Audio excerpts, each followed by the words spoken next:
नमस्कार दर्शकों, रेलवे में आपके लिए वेरियस पोजीशन आई हैं और वैकेंसीज आपकी 1000 प्लस हैं। जैसा कि आपको पता ही होगा, इसका शॉर्ट नोटिस पहले ही आ चुका था। अब ये डिटेल नोटिस आया है, सारी वैकेंसीज की डिटेल, किस जोन में कितनी वैकेंसीज आई हैं और आपकी क्या कहते हैं एग्जाम पैटर्न क्या होने वाला है, आपकी एलिजिबिलिटी क्या होने वाली है, सिलेक्शन प्रोसीजर क्या रहने वाला है, एज लिमिट क्या है, सारी चीज़ें हम डिटेल से डिस्कस करेंगे। तो वीडियो को कंप्लीट देखना ताकि आपकी कोई भी अपडेट जो है या इन्फॉर्मेशन मिस ना हो। ठीक है, तो ये आपकी जो है various ministerial and isolated category के लिए वैकेंसी है। तो सही वैकेंसी, अच्छी वैकेंसी आपकी परमानेंट बेसिस पर है। तो सबसे पहले हम इसकी एलिजिबिलिटी चेक करेंगे, क्योंकि जो वैकेंसीज का ब्यौरा है वो काफ़ी लंबा है, उसमें काफ़ी टाइम लगा है मुझे आपको बताने में। और वो बताया भी इसलिए है ताकि आप अपनी प्रेफरेंस सेट कर सकें कि किस जोन में या किस रीजन में कितनी वैकेंसी है, तो उस हिसाब से आप अपनी प्रेफरेंस दे सकें। तो उसको ज़रूर देखिएगा, और अगर आप इंटरेस्टेड ना हो तो आप उसको स्किप भी कर सकते हैं, वो आपके ऊपर है। तो ज़रूरी चीज़ें आप जरूर देखिए, जैसे एलिजिबिलिटी, आपकी एज लिमिट और एग्जाम का सिलेबस, एग्जाम का पैटर्न, ये ज़रूरी चीज़ें हैं। तो इनको देखे बिना प्लीज़ आप मत कहीं पर अप्लाई करिए किसी भी एग्जाम के लिए, क्योंकि ये मोस्ट इंपॉर्टेंट होती है आपकी तैयारी के लिए। पहले आप उसके एग्जाम को एनालाइज कीजिए, ठीक है, उसके सिलेबस को एनालाइज कीजिए और चीज़ें अच्छे से देखिए और अपनी तैयारी रखिए, क्योंकि कंपटीशन काफ़ी टफ है। और जब भी आप प्रैक्टिस करें तो आप कभी ना समझें कि आप कभी पास हुए हैं, हमेशा समझें प्रैक्टिस करते समय कि आप फेल हैं। और जब आप एग्जाम में परफॉर्म करें तो आप कभी भी खुद को हारा हुआ ना माने, हमेशा ये माने कि आप जीते ही हैं हर एग्जाम में। तो ये आपको एक स्पिरिट देगा कि आप एग्जाम में फर्स्ट क्लास से पास हों और अपना अच्छा खासा नंबर लेके आए लिस्ट में। Practice like you never pass and perform like you never fail, right. तो चलते हैं आप सीधा इसकी एलिजिबिलिटी पर। तो ये है आपकी एजुकेशनल क्वालिफिकेशन। अब देखिए पीजीटी और टीजीटी, ठीक है, इसमें जो भी आपकी डिग्री है वो आपकी कंसर्न सब्जेक्ट में होनी चाहिए, ठीक है। जहाँ पर भी कुछ भी अलग होगा वो आपको बता दिया जाएगा, क्योंकि इसमें हर एक सब्जेक्ट के लिए इन्होंने दिया है, लेकिन जो क्वालिफिकेशन है, जो बेसिक क्वालिफिकेशन है वो सबके लिए सेम है। कुछ अलग होगा तो आपको पता चल जाएगा, ठीक है। तो शुरुआत करते हैं PGT, post graduate teacher commerce, ठीक। तो इसमें आपके पास जो है मास्टर डिग्री होनी चाहिए रिकॉग्नाइज यूनिवर्सिटी से 50% मार्क्स के साथ, और holder of degree of MCom in applied या business economics shall not be eligible. तो जिन्होंने भी एमकॉम की है अप्लाइड या बिजनेस इकोनॉमिक्स में, वो इसमें अप्लाई करने के लिए एलिजिबल नहीं है। तो इसमें master degree from recognise university मांगी 50% मार्क्स के साथ कॉमर्स में, ठीक। कॉमर्स में होनी चाहिए आपकी मास्टर डिग्री। अप्लाइड या बिजनेस इकोनॉमिक्स आपकी नहीं चलेगी अगर आपने की है एमकॉम डिग्री उसमें, ठीक है। तो ये आप समझिए। अब कॉमर्स में जो आपकी नेक्स्ट ये दी हुई है post graduate teacher commerce mail, ठीक है। तो इसमें भी आपकी सेम ही है, बार बार हम रिपीट नहीं करेंगे ताकि हमारा टाइम वेस्ट ना हो या हमारा टाइम बच जाए, ठीक है। तो पहली तो आपकी ये क्वालिफिकेशन हो गई, साथ में आपको चाहिए बीएड या उसकी कोई इक्विवेलेंट डिग्री जो कि रिकॉग्नाइज यूनिवर्सिटी से आपने की हो। साथ में proficiency in teaching in Hindi and English medium, तो इंग्लिश और हिंदी मीडियम में आपको पढ़ाने की प्रोफिशिएंसी आपके पास होनी चाहिए, ये आपकी है। फिर डिजायरेबल की बात करें तो नॉलेज ऑफ कंप्यूटर एप्लीकेशन आपकी है, तो आपको प्रेफरेंस मिल जाती है आगे की चीज़ों में, या ये डिजायरेबल है, ये इतना आप इस केस में मायने नहीं रखता, ठीक है। तो असेंशियल वाली आपकी ये क्वालिफिकेशन है, इसे आप देख लीजिए, अगर आपके पास है तो आप इसमें आराम से भर सकते हैं। अब नेक्स्ट चलते हैं और हिंदी की बात कर लेते हैं। पीजीटी हिंदी, ठीक। पीजीटी हिंदी में मास्टर डिग्री ही आपको चाहिए 50% मार्क्स के साथ, हिंदी में या फिर संस्कृत में, ठीक। और अगर आपने संस्कृत में की है तो हिंदी आपका as one of the subject होना चाहिए आपके ग्रेजुएट लेवल पर, ठीक है। बाकी अगर हिंदी में आपने अगर एमए की है तो आप इसमें डेफिनेटली भर सकते हैं, लेकिन अगर संस्कृत में एमए करी हुई है तो आपके पास हिंदी होना चाहिए एज ए सब्जेक्ट आपकी ग्रेजुएशन के लेवल पर, आपने ग्रेजुएशन में अपनी हिंदी पढ़ी हुई हो। साथ में बीएड तो चाहिए ही, और प्रोफिशिएंसी होनी चाहिए आपको हिंदी में पढ़ाने की। बाकी कंप्यूटर एप्लीकेशन की नॉलेज आपसे मांगी है, डिजायरेबल है ये। फिर सेम ही आपकी किसकी रहने वाली है, पीजीटी हिंदी मेल के लिए भी। अब बढ़ते हैं हम आगे, और कुछ अलग होगा तो हम जरूर देख लेंगे। यह है आपका post graduation teacher, post graduate teacher political science. इसमें पॉलिटिकल साइंस में मास्टर डिग्री आपके पास होनी चाहिए, बीएड होनी चाहिए, और इंग्लिश हिंदी मीडियम में पढ़ाने की आपकी जो है प्रोफिशिएंसी होनी चाहिए। बंगाली की बात करें तो बंगाली में मास्टर डिग्री मांगी है, सेम वही है पीजीटी के लिए, टोटली सेम रहने वाली है। फिर आपकी जो है बायोलॉजी की बात करें, पीजीटी बायोलॉजी इंग्लिश मीडियम, तो इसमें आपके पास 2 साल की इंटीग्रेटेड पोस्ट ग्रेजुएट की डिग्री होनी चाहिए, MSc course of regional college of education of NCERT in botany, या तो बॉटनी में हो, या जूलॉजी में हो, या लाइफ साइंस में हो, या बायो साइंसेज में हो, या जेनेटिक्स में हो, या माइक्रोबायोलॉजी में हो, या बायोटेक्नोलॉजी में हो, या मॉलिक्यूलर टेक्नोलॉजी में हो, मॉलिक्यूलर टेक्नोलॉजी में, या प्लांट फिजियोलॉजी में हो, provided they have studied botany and zoology at graduation level. तो आपने जो अपने ग्रेजुएशन लेवल में बॉटनी और जूलॉजी भी पढ़ा हुआ हो, आपके पास ये वाली क्वालिफिकेशन होनी चाहिए। अगर आपके पास ये नहीं है तो आपको ऑप्शन दिया है कि आपने अपनी मास्टर डिग्री की हुई हो 50% मार्क्स के साथ, और वो आपने बॉटनी में की हो, या जूलॉजी में की हो, या लाइफ साइंस, या बायो साइंस, या जेनेटिक्स, या माइक्रोबायोलॉजी, या बायोटेक्नोलॉजी, या मॉलिक्यूलर बायो में, या प्लांट फिजियोलॉजी में करी हो, और आपने बॉटनी और या जूलॉजी ग्रेजुएशन लेवल पर अपनी पढ़ी हो, साथ में बीएड और आपकी प्रोफिशिएंसी मांगी है आपसे इंग्लिश मीडियम में पढ़ाने की, ठीक। फिर नेक्स्ट बात करते हैं बायोलॉजी की। बायोलॉजी की में भी सेम ही आपका क्या है क्वालिफिकेशन रहने वाली है। मैथ की बात करें तो आपने 2 साल का इंटीग्रेटेड पोस्ट ग्रेजुएशन किया हो, MSc course of regional college of education of NCERT in mathematics, ठीक है। या फिर आपने मास्टर डिग्री की है 50% मार्क्स के साथ मैथमेटिक्स में या अप्लाइड मैथमेटिक्स में, तो आप इसमें आराम से भर सकते हैं। बीएड चाहिए साथ में, और आपकी प्रोफिशिएंसी चाहिए पढ़ाने की इंग्लिश मीडियम में। फिर नेक्स्ट बात करें तो सेम ही आपकी नेक्स्ट रहने वाली है मैथ के लिए। और केमिस्ट्री की बात कर लेते हैं। केमिस्ट्री में भी सेम है, 2 year integrated post graduate at MSc course of regional college of education of NCERT in chemistry. या फिर आपने जो है 50% मार्क्स के साथ मास्टर डिग्री की है केमिस्ट्री या बायोकेमिस्ट्री में बीएड और प्रोफिशिएंसी आपसे मांगी है। इकोनॉमिक्स की बात करें तो मास्टर डिग्री मांगी है आपसे 50% मार्क्स के साथ इकोनॉमिक्स, अप्लाइड इकोनॉमिक्स या बिजनेस इकोनॉमिक्स में बीएड मांगी है। और बीएड तो सब में देखो मस्ट ही है, बार बार रिपीट करना भी बेकार है, तो मेन हम बता देंगे बीएड और प्रोफिशिएंसी आपकी पढ़ाने की हिंदी और इंग्लिश में इंपॉर्टेंट है, मतलब सब में सेम है। बाकी जो थोड़ा डिफरेंस है वो आपसे डिस्कस किया ही जा रहा है ना। तो आपकी जो इकोनॉमिक्स का पीजीटी का पोस्ट है उसमें आपकी मास्टर डिग्री मांगी है 50% मार्क्स के साथ, और मास्टर डिग्री आपकी इकोनॉमिक्स, अप्लाइड इकोनॉमिक्स या बिजनेस इकोनॉमिक्स में होनी चाहिए। नेक्स्ट चले आगे बात करें, और ये इंग्लिश का है तो इंग्लिश में आपकी पोस्ट ग्रेजुएशन की डिग्री होनी चाहिए सभी के लिए। आगे चलते हैं, ज्योग्राफी में बात कर लेते हैं। तो 2 ईयर्स की integrated post graduate MSc course आपके पास होना चाहिए, वो होना चाहिए regional college of education of NCERT geography यहाँ का, या फिर आपने मास्टर डिग्री की है 50% मार्क्स के साथ ज्योग्राफी में। फिर नेक्स्ट चलते हैं, हिस्ट्री की बात करें तो हिस्ट्री में भी सेम ही है, हिस्ट्री में आपकी मास्टर डिग्री होनी चाहिए। होम साइंस में भी आपकी सेम है, सारी चीज़ें सेम ही है, बार बार रिपीट करने का कोई मतलब है नहीं, आपका भी टाइम इससे वेस्ट ही होगा, क्योंकि आपको पता ही है कि मास्टर डिग्री पीजीटी में मांगते हैं और 50% मार्क्स के साथ में आपकी बीएड और प्रोफिशिएंसी इसमें मांगी है। नेक्स्ट चलते हैं आप आगे, फिजिक्स में भी सेम है, सब कुछ सेम है। तो अब हम ऐसा करते हैं कि बात करते हैं फिजिक्स की, पीजीटी फिजिक्स की। तो इसमें वही 2 years integrated post graduate MSc course of regional college of education of NCERT in physics, या फिर master degree from recognised university with at least 50% marks in aggregate in physics या इलेक्ट्रॉनिक्स या applied physics या nuclear physics. तो इनमें से किसी एक में आपके पास मास्टर डिग्री होनी चाहिए 50% मार्क्स के साथ।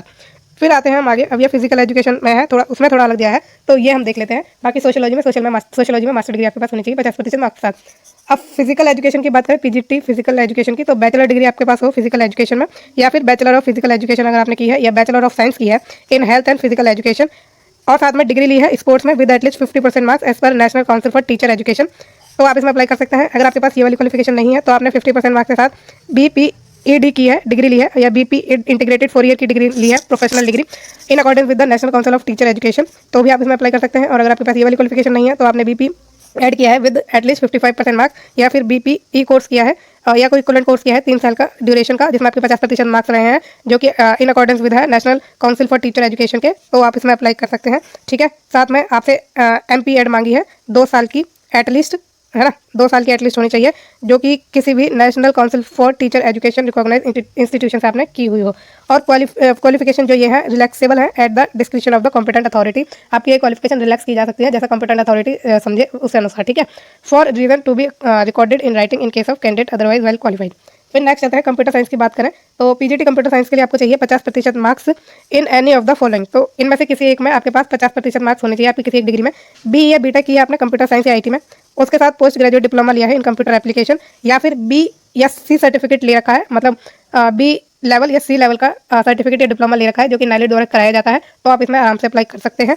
और जो ये आपका डिप्लोमा है ये मैंने बताया NIELIT DOEACC ministry of communication and IT plus 1 year teaching experience आपसे इसमें मांगा है। ठीक है, अगर आपने क्या किया हुआ है बी या बीटेक की हुई है। अगर आपके पास ये वाली क्वालिफिकेशन नहीं है तो आपके पास MSc होनी चाहिए कंप्यूटर साइंस में, या MCA किया हुआ हो, साथ में आपसे मांगा है 1 साल का टीचिंग एक्सपीरियंस। और अगर आपके पास ये वाली क्वालिफिकेशन नहीं है तो आपने मास्टर ऑफ इंजीनियरिंग की है या एमटेक की है कंप्यूटर साइंस IT में, तो आप इसमें अप्लाई कर सकते हैं। और ये जो मास्टर ऑफ इंजीनियरिंग और एमटेक कंप्यूटर साइंस या IT में है उसमें आपको कोई एक्सपीरियंस की नीड नहीं है। ठीक है, नेक्स्ट बात करें scientific supervisor ergonomics and training की, तो इसमें सेकंड क्लास मतलब आपकी 50% से ऊपर मास्टर डिग्री में होनी चाहिए, और मास्टर डिग्री आपकी साइकोलॉजी या फिजियोलॉजी में होनी चाहिए, साथ में 2 साल का एक्सपीरियंस आपसे मांगा है administration of psychology test of mental ability and personality में। ठीक है, अगर आपके पास ये क्वालिफिकेशन नहीं है तो 2 साल का रिसर्च वर्क किया है आपने साइकोलॉजी में। ठीक, नेक्स्ट बात करें, अगर आपके पास ये वाला भी नहीं है तो 2 साल का एक्सपीरियंस अगर आपने लिया है इन डेवलपिंग ट्रेनिंग मॉड्यूल या फिर कंडक्टिंग ट्रेनिंग प्रोग्राम, तो आप इसमें आराम से अप्लाई कर सकते हैं।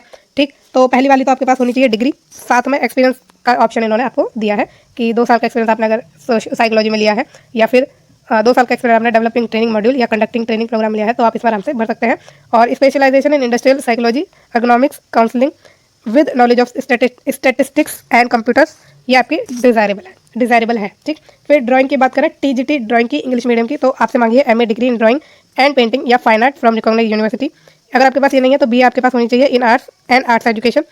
और अगर आपके पास ये वाली क्वालिफिकेशन में नहीं है तो सेकंड क्लास के साथ आपने जो है बैचलर की डिग्री ली हो ड्राइंग में एंड पेंटिंग में, फाइन या फिर फाइन आर्ट्स में, जिसके साथ आपने जो है 2 साल का फुल टाइम का डिप्लोमा भी लिया हो एक रिकॉग्नाइज इंस्टीट्यूशन से। या फिर अगर आपके पास ये वाली क्वालिफिकेशन नहीं है तो आपने 12th की हो और साथ में 4 साल का फुल टाइम डिप्लोमा लिया है पेंटिंग या फाइन आर्ट में, या फिर पार्ट टाइम डिप्लोमा ले रखा है जो कि 5 साल से नीचे का नहीं है, तो आप इसमें अप्लाई कर सकते हैं। और इन में से किसी एक ऑप्शन के अलावा आपके पास कॉम्पिटेंसी होनी चाहिए इंग्लिश मीडियम में पढ़ाने की। ठीक है, तो डिग्री आपको चाहिए, डिग्री के साथ डिप्लोमा चाहिए, अगर आपके पास है तो आप उसमें आराम से भर सकते हैं। और कॉम्पिटेंसी तो आपसे मांगी है इंग्लिश मीडियम में पढ़ाने की। फिर चीफ लॉ असिस्टेंट की बात करें तो आपने जो है किसी यूनिवर्सिटी से, ठीक है, रिकॉग्नाइज यूनिवर्सिटी से डिग्री ली है लॉ में, और साथ में 3 साल का स्टैंडिंग प्रैक्टिस भी करी है as a pleader at bar, और serving railway employee who are law graduate are also eligible to apply for these posts provided they have served for at least 5 years in any branch of the railway administration. Vacancies earmarked for direct recruitment should also be available to the railway magistrates who are desirous of applying for such post and who also fulfill the prescribed qualification for the direct result. तो sorry direct recruits. तो आपने जो है law की degree ली है और साथ में आपने प्रैक्टिस की है 3 साल की, ठीक है, एज ए प्लीडर, और बार में करी है, मतलब आपको पता ही है बार वो वाला बार नहीं है, ये बार जो लॉ का बार होता है वो है, ठीक है। और सर्विंग रेलवे एम्प्लॉय, जो भी अभी एम्प्लॉय है रेलवे के, उन्होंने लॉ में ग्रेजुएशन की हुई है, वो भी इसमें अप्लाई कर सकते हैं, लेकिन उनके पास 5 साल का जो है एक्सपीरियंस होना चाहिए रेलवे एडमिनिस्ट्रेशन में काम करने का, ठीक है।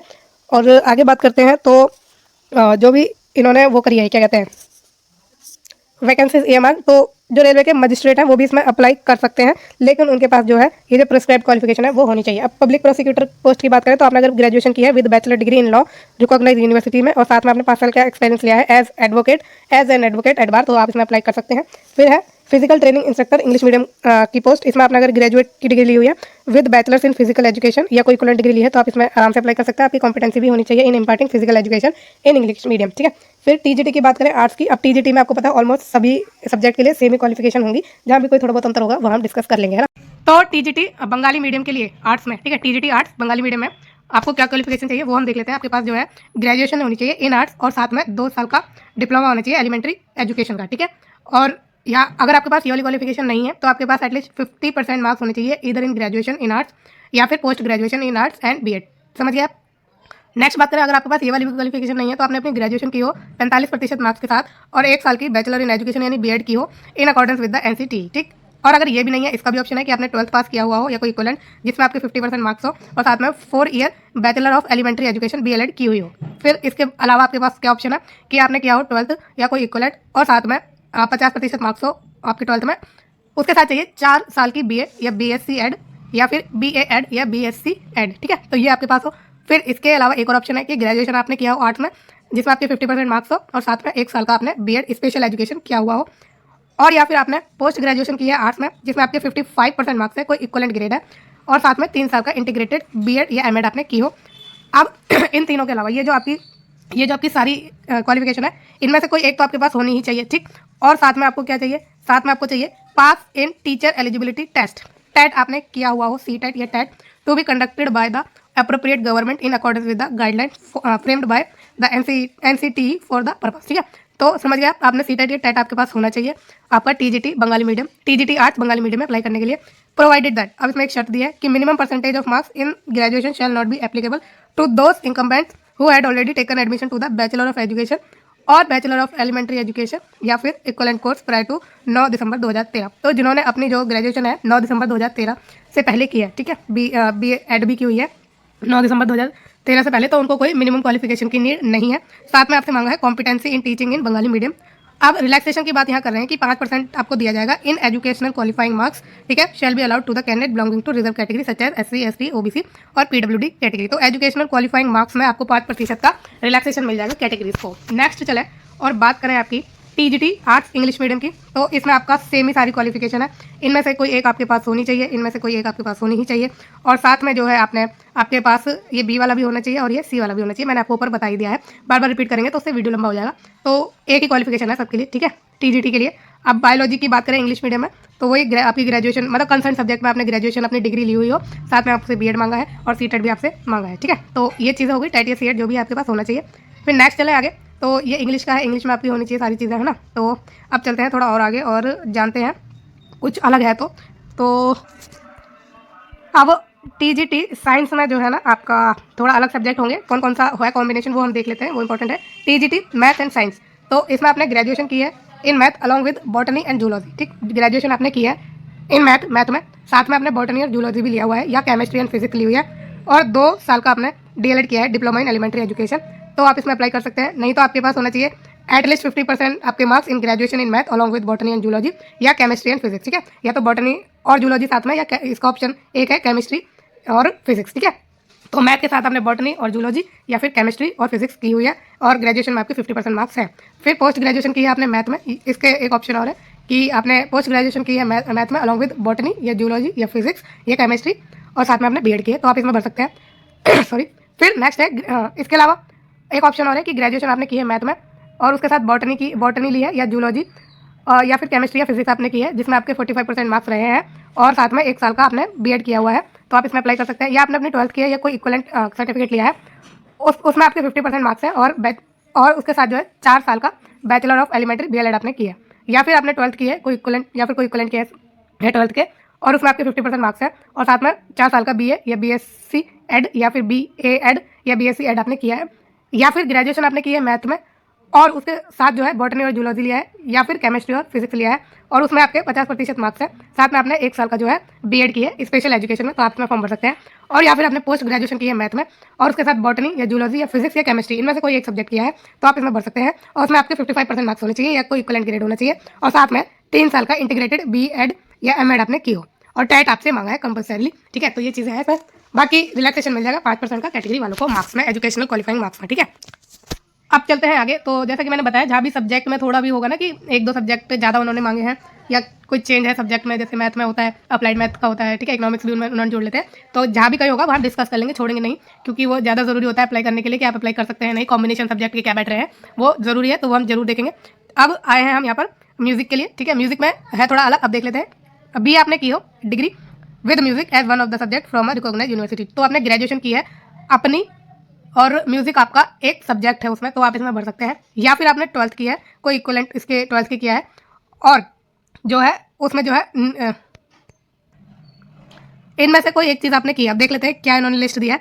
तो 12th के साथ आपने संगीत विशारद एग्जामिनेशन ऑफ द गंधर्व महाविद्यालय मंडल किया हुआ है या संगीत with examination of the Indira कला संगीत विश्वविद्यालय खैराबाद है। फिर द संगीत Prabhakar examination of the Prayag संगीत समिति एकेडमी ऑफ म्यूजिक इलाहाबाद, संगीत विशारद एग्जामिनेशन ऑफ भटकंदे संगीत विद्यापीठ लखनऊ, प्रीवियसली जो इसे जाना जाता था Morris College of Hindustani Music Lucknow. फिर final examination of Madhya Sangeet Mahavidyalaya Lashkar Gwalior, the final examination of Shankar Gandharva Vidyalaya Gwalior, Sangeet Ratna diploma awarded by the director department of education MP, competency in teaching in English medium. ठीक है, तो इनमें से कोई एक आपके पास होना चाहिए और ये सी वाला है ना, सी वाला कंपलसरी है। ठीक है, तो बी में 12th के साथ इनमें से कोई एक आपके पास होनी चाहिए एग्जामिनेशन, तो ध्यान रखिएगा ये चीज़, इनमें से कोई एक होनी चाहिए और कॉम्पिटेंसी भी आपकी होनी चाहिए इंग्लिश मीडियम में पढ़ाने की। चलें अब आगे बात करते हैं और जो चीज़ें हैं उनकी। अब पीसीबी है जो टीजीटी के लिए, उसमें आपको पता है कि पीसीबी क्या है, फिजिक्स केमिस्ट्री बायोलॉजी, इनमें आपकी ग्रेजुएशन होनी चाहिए, graduation in PCB and second year diploma in elementary education, या फिर 50% मार्क्स आपने ग्रेजुएशन में इन पीसीबी या पोस्ट ग्रेजुएशन आपने किया है फिजिक्स केमिस्ट्री बायोलॉजी, इनमें से किसी एक में और साथ में बीएड किया है, तो ये आपको पता ही है, ये सेम आपकी क्वालिफिकेशन है। अब पीसीएम के लिए भी वही है, पीसीएम में आपकी ग्रेजुएशन होनी चाहिए और उसके भी ऑप्शन है आपके पास कि 50% मार्क्स हो आपके पीसीएम में और आपने बीएड किया हुआ हो, ठीक है, या पोस्ट ग्रेजुएशन किया है फिजिक्स केमिस्ट्री और मैथमेटिक्स में, इनमें से किसी एक में। तो बढ़ते हैं आगे और इंपॉर्टेंट चीज़ें हम डिस्कस करेंगे। साइंस में थोड़ा देख लेते हैं कौन कौन से सब्जेक्ट है पीजीटी के लिए। तो ग्रेजुएशन आपने की है विद सब्जेक्ट, कौन से सब्जेक्ट के साथ, बॉटनी जूलॉजी केमिस्ट्री या फिजिक्स। ठीक है, तो आपकी ग्रेजुएशन के जो सब्जेक्ट है वो बॉटनी जूलॉजी और केमिस्ट्री या केमिस्ट्री के अलावा फिजिक्स है, तो आप इसमें फॉर्म भर सकते हैं और डिप्लोमा तो आपको चाहिए एलिमेंट्री एजुकेशन का।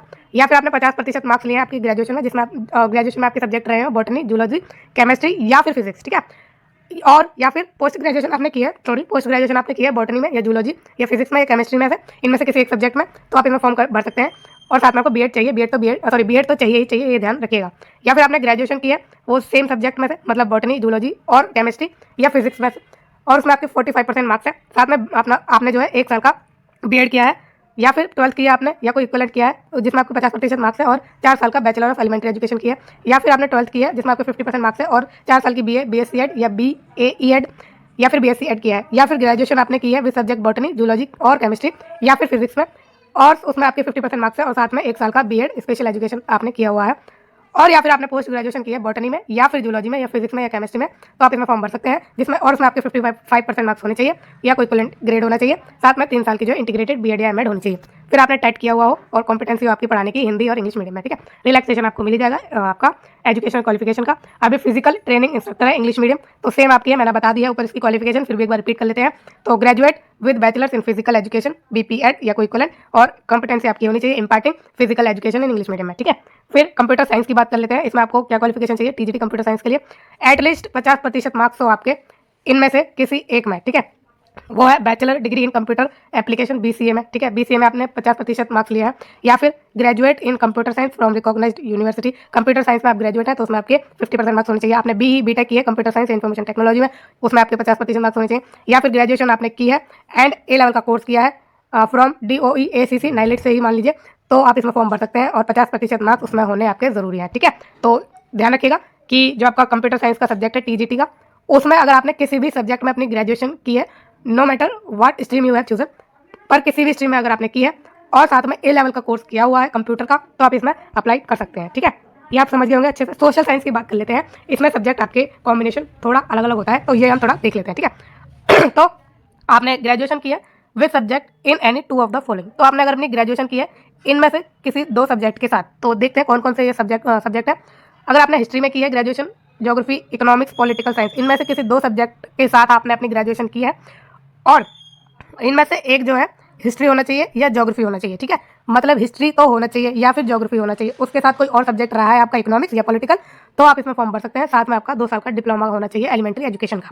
समझ गए आप पहला वाला पॉइंट, तो ये वाली क्वालिफिकेशन हो गई। अगर आपके पास ये नहीं है तो सेकंड ऑप्शन आपके पास है कि एटलीस्ट आपने 50% मार्क्स लिए हैं अपनी ग्रेजुएशन में और उसमें आपके सब्जेक्ट रहे हैं इनमें से कोई 2, तो ज्योग्राफी, इकोनॉमिक्स, पॉलिटिकल साइंस, और इनमें से एक आपका जो है या तो हिस्ट्री हो या ज्योग्राफी हो, ठीक है। तो ज्योग्राफी है तो आप जो है अप्लाई कर सकते हैं, या फिर हिस्ट्री है कंपलसरी आपका सब्जेक्ट, तो आप इसमें अप्लाई कर सकते हैं, या फिर आपने पोस्ट ग्रेजुएशन अपनी की है, ठीक है, आपने पीजी की है हिस्ट्री में या ज्योग्राफी में या इकोनॉमिक में या पॉलिटिकल साइंस में, तो आप इसमें भर सकते हैं। इसमें कोई कॉम्बिनेशन नहीं मांगा आपका पोस्ट ग्रेजुएशन की डिग्री के लिए, ठीक है। बाकी ग्रेजुएशन में आपका कॉम्बिनेशन मांगा है कि इनमें से कोई 2 सब्जेक्ट होना चाहिए, उन दोनों में से एक हिस्ट्री या ज्योग्राफी होना कंपलसरी है, ठीक है।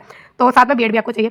अब एक और इसका ऑप्शन है सेकंड आपका कि आपने ग्रेजुएशन की है अपनी इनमें से किसी 2 सब्जेक्ट के साथ, history, geography, economic, political science, और इनमें से कोई एक आपका सब्जेक्ट जरूर होना चाहिए हिस्ट्री या ज्योग्राफी, ठीक है, और उसमें आपको 45% मार्क्स होने चाहिए। साथ में आपने 1 साल का बैचलर ऑफ एजुकेशन बीएड किया हुआ हो, या फिर 12th आपने की है या कोई इक्वलेंट आपने अपनी एजुकेशन की है और 50% मार्क्स उसमें, साथ में 4 साल की बैचलर डिग्री एलिमेंट्री एजुकेशन की, तो आप इसमें फॉर्म भर सकते हैं।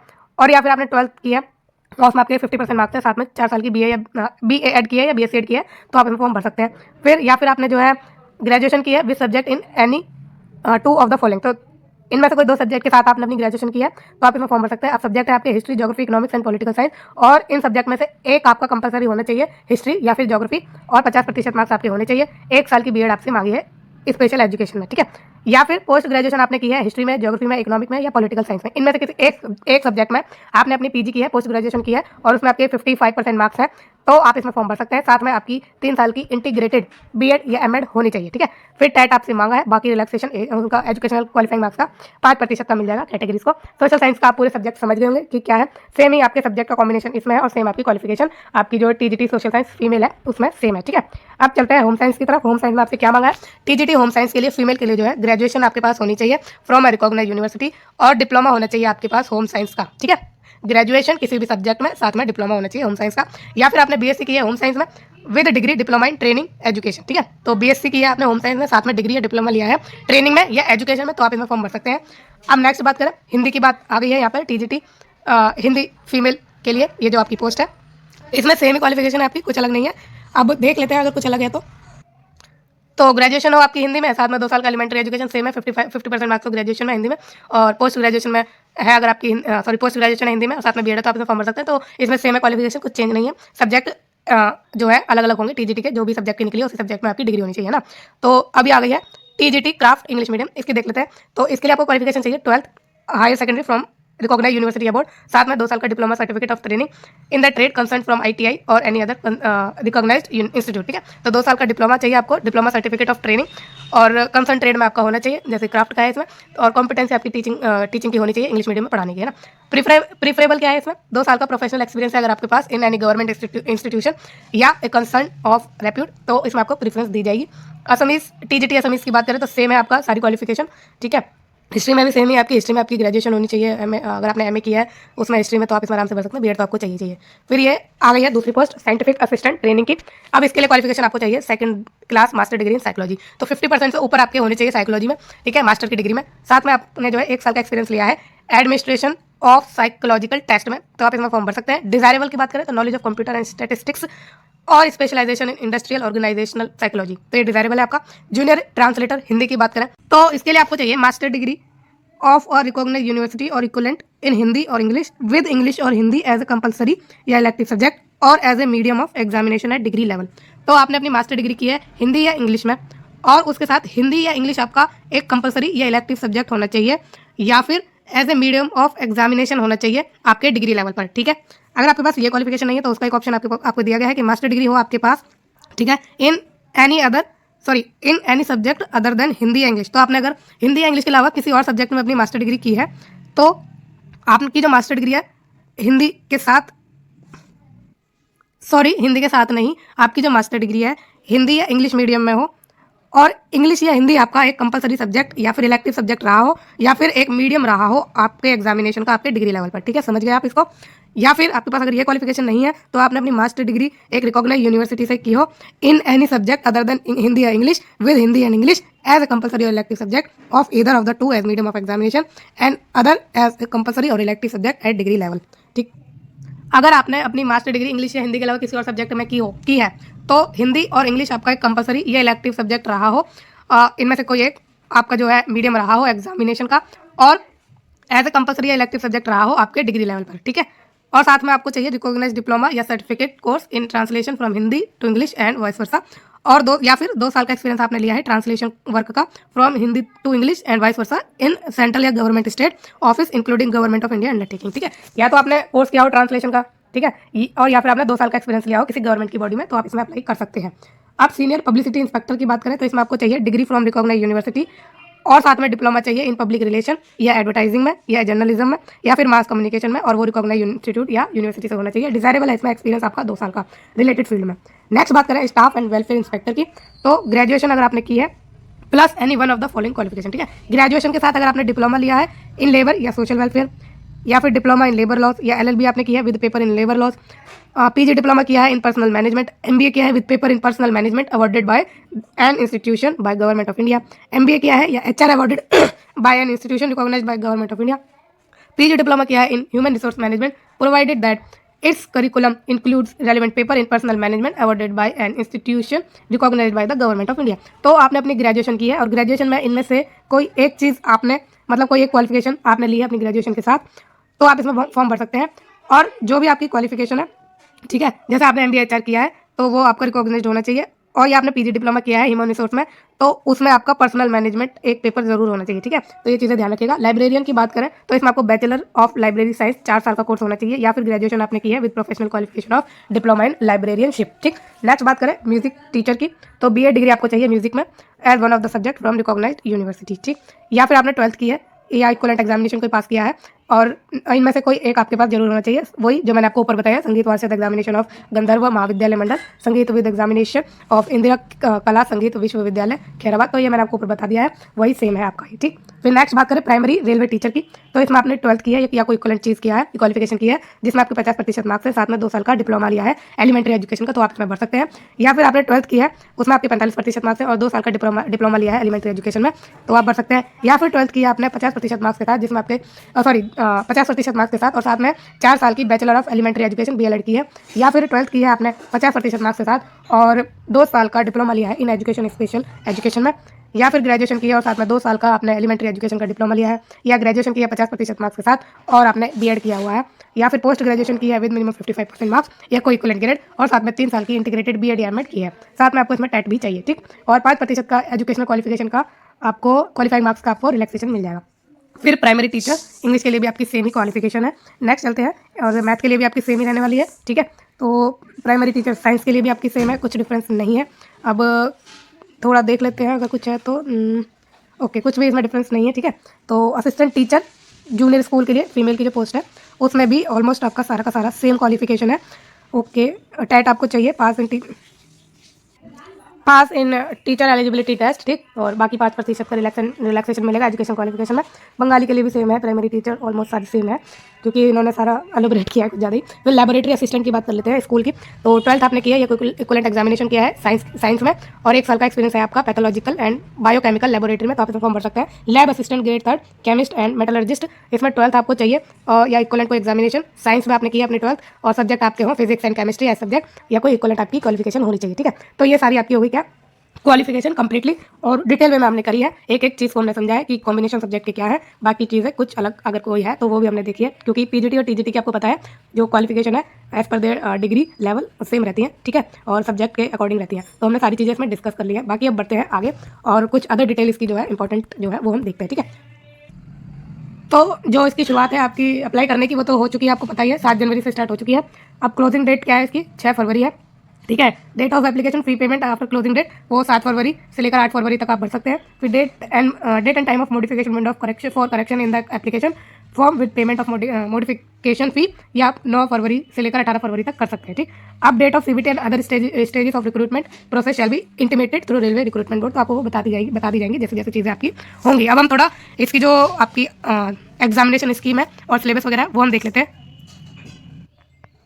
तो सबसे पहले स्टेज देख लेते हैं आपकी, ठीक है, कि कितनी स्टेज है आपकी सिलेक्शन प्रोसीजर की। They shall be single stage computer based test, तो आपका सीबीटी होगा और उसके बाद ट्रांसलेशन टेस्ट होगा उनका, जो भी उसके लिए भर रहे हैं, ट्रांसलेटर के लिए भर रहे हैं, या परफॉर्मेंस टेस्ट होगा, टीचिंग स्किल टेस्ट होगा एज एप्लीकेबल। तो आपकी जो पोस्ट है उसके अकॉर्डिंग आपके टेस्ट होंगे सीबीटी के बाद।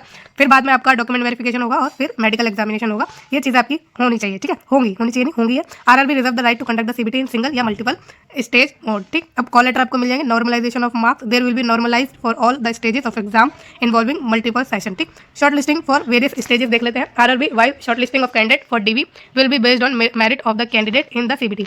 तो डीवी यानी डॉक्यूमेंट वेरिफिकेशन के लिए उन कैंडिडेट को शॉर्टलिस्ट किया जाएगा जो भी सीबीटी में अपनी मेरिट लिस्ट में आएंगे। The shortlisting for translation test shall be to the extent of 10 time vacancy. और आपके ट्रांसलेशन का जो टेस्ट है उसमें जो है वैकेंसी के 10 गुना बच्चे बुलाए जाएंगे और ये होगा based on the merit of the candidate in the CBT, और ये सीबीटी के बेस पर ही होगा, आपको पता है। In case where more than one candidate obtain marks equal to cut off point they will all be called for translation test. तो जिनके इक्वल मार्क्स होंगे उन्हें भी जो है टेस्ट के लिए बुलाया जाएगा। If the number of candidate call for translation test become more than 10 times the short listing the for performance test teaching skill test for post of school teacher shall be 2.5। तो आपकी ये 2.5 गुना तक बच्चे बुलाए जाएंगे, ये टीचर की post के लिए है। तो सीबीटी में जो भी मेरिट लिस्ट में होंगे और वैकेंसी के 2.5 गुना तक बच्चा जो है नेक्स्ट स्टेज के लिए बुलाए जाएंगे। और in case where more than one candidate option, वही वाला हाल है इसमें कि अगर एक से ज़्यादा बच्चे सेम मार्क्स ले आते हैं तो सभी को जो है परफॉर्मेंस टेस्ट या टीचिंग टेस्ट के लिए बुला लिया जाएगा, है ना। तो ये चीज़ आपकी रहने वाली। नेगेटिव मार्किंग की बात करें तो आपकी इसमें नेगेटिव मार्किंग होगी और नेगेटिव मार्किंग आपकी इसमें 1/3 होगी, ध्यान रखिएगा। अच्छा खासा इसमें आपका नंबर काट लिया जाएगा 1/3। 3 क्वेश्चन अगर गलत है तो उसमें 1 नंबर आपका कट हो जाएगा, ठीक। ये चीज़ आपकी है। फिर जनरल इंस्ट्रक्शंस पर आते हैं और जानते हैं कि इसमें जो है अदर डिटेल्स क्या है हमारे लिए इंपॉर्टेंट। तो चलिए आगे बढ़ते हैं। अब यहाँ पे देखिए लिखा है प्रेफरेंस फॉर पोस्ट एंड और रेलवे या उसकी यूनिट। तो मैंने आपको जो बताई ना वैकेंसीज की डिटेल, कहाँ कितनी वैकेंसीज है, कहाँ आपके ज़्यादा चांस बनने हैं, वो इसलिए बताई है क्योंकि इतना टाइम मैंने इसलिए उसमें लगाया है ताकि आप अपनी जो है प्रेफरेंस अच्छे से दे सकें। तो उसे आप देखिए ज़रूर, मेरे ख्याल से तो आपको देखना चाहिए अपनी, अगर आप पोस्टिंग की जो पोस्टिंग है उसके लिए कंसर्न है कि आपको होम टाउन में मिले या फिर नज़दीकी किसी स्टेट में मिल जाए, इस चीज़ के लिए मैंने आपको बताया है। तो इसमें लिखा है the option from the candidate for various post for which they are eligible in the opted RRB shall be taken during submission of online application. तो जब आप ऑनलाइन अप्लाई करेंगे उसके दौरान ही आपको जो प्रेफरेंस भरने का मौका मिलेगा, ठीक है। अब ये चीज़ ज़रूरी है इसलिए मैंने आपको बताई है। अब आगे बढ़ते हैं और जानते हैं और चीज़ है। तो रिजर्वेशन तो आपको पता ही है, मिलेगा ही। अब फ्री स्लीपर क्लास रेलवे पास दिए जाएंगे SC ST को, ठीक है ना। SC ST candidate who wish to avail free travel authority will have to indicate yes in the relevant column in the online application form. तो आपको अपने ऑनलाइन एप्लीकेशन फॉर्म जब आप अप्लाई करेंगे तो उसमें आपको जो है ऑप्ट करना है कि आप जो है फ्री ट्रैवल के लिए चाहते हैं, आप करना चाहते हैं, तो उसके लिए आपको यस करना होगा, इंडिकेट करना होगा और एक वैलिड जो है कास्ट सर्टिफिकेट भी अपलोड करना है। Free sleeper class railway pass will be a part of e call letter when they are called for various stages of recruitment. तो आपका जो ई-कॉल लेटर है वही आपका जो वो हो जाएगा पास का एक पार्ट हो जाएगा, ठीक है। तो वही आपको शायद दिखाना है अपने जब आप ट्रैवल करेंगे। At the time of obtaining reservation and travelling the reservation clerk and या फिर ticket checking staff will ask for the original SC ST community certificate. तो आपका जो है सर्टिफिकेट है ना, कास्ट सर्टिफिकेट, वो अपने साथ में लेके जाना। वो टिकट चेक मांगेंगे, आपको अपना एडमिट कार्ड दिखाना होगा और साथ में अपना सर्टिफिकेट भी दिखाना होगा, ठीक है। Any attempt to misuse this travelling authority shall lead to rejection of candidate. ध्यान रखिएगा, कुछ चीटिंग वगैरह मत करना कि फ्री के चक्कर में आपका कैंडिडेट कैंसिल हो जाए। तो ध्यान से रखना अपना एडमिट कार्ड, जो भी एप्लीकेबल है कैंडिडेट SC ST वो जरूर करिएगा कि अपना जो है सर्टिफिकेट भी लें और एडमिट कार्ड भी लें, सब कुछ साथ में लेके जाए। ये आपके जो भी हमने सारी चीज़ें देख ली हैं, आपकी क्वालिफिकेशन वगैरह सब कुछ हमने देख लिया है ना। तो मेडिकल स्टैंडर्ड है इसमें, आपको पता ही फिजिकली फिट आपको होना चाहिए और ज़रूरी भी है थोड़ा सा। फिर नेशनल सिटीजनशिप आपकी इंडियन ही है और ये एज लिमिट है आपकी। तो अनरिजर्व EWS के लिए जो 18 से 33 साल की है, ठीक है। OBC के लिए OBC के लिए नहीं, सॉरी गलत बता दिया थोड़ा सा। ये आपकी डेट बताई गई है कि किस डेट तक आप एलिजिबल हैं अपनी डेट ऑफ बर्थ के हिसाब से, ठीक है ना। Upper limit of date of birth, ठीक है ना, डेट ऑफ बर्थ के अपर लिमिट इसमें बताई गई है। अब रिलैक्सेशन उनको मिल जाएगा SC ST OBC ex serviceman, ठीक है, person with disability, candidate serving group C as Y group D railway staff को भी मिलेगा casual labour and substitutes with minimum 3 years of service in railway में जो काम कर चुके हैं या कर रहे हैं उनको भी मिलेगा। Candidate working in railway quasi administration office such as railway canteen cooperate societies and institution इनको भी मिलेगा। Female candidate who are widow divorce या फिर judicially separated from husband but not the married उनको भी इसमें एज रिलैक्सेशन दिया जा रहा है। अब बात करें आगे तो एग्जामिनेशन फीस की देख लेते हैं कितनी एग्जामिनेशन फीस लगेगी।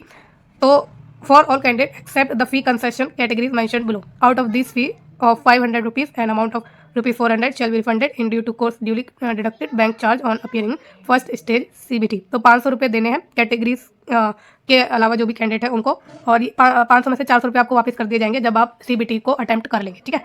और PWD female transgender ex service man candidate and candidate belonging to SC/ST minority community economically backward class उनको जो है 250 रुपये देने हैं, ठीक है ना। The fee 250 shall be refunded is due course duly deducted bank charges as applicable on appearing in first stage CBT। तो आपकी जो रिफंड कर दी जाएगी फीस जब आप जो है CBT को अटेम्प्ट कर लेंगे, ठीक। ये हो गई आपकी एप्लीकेशन फीस की बात।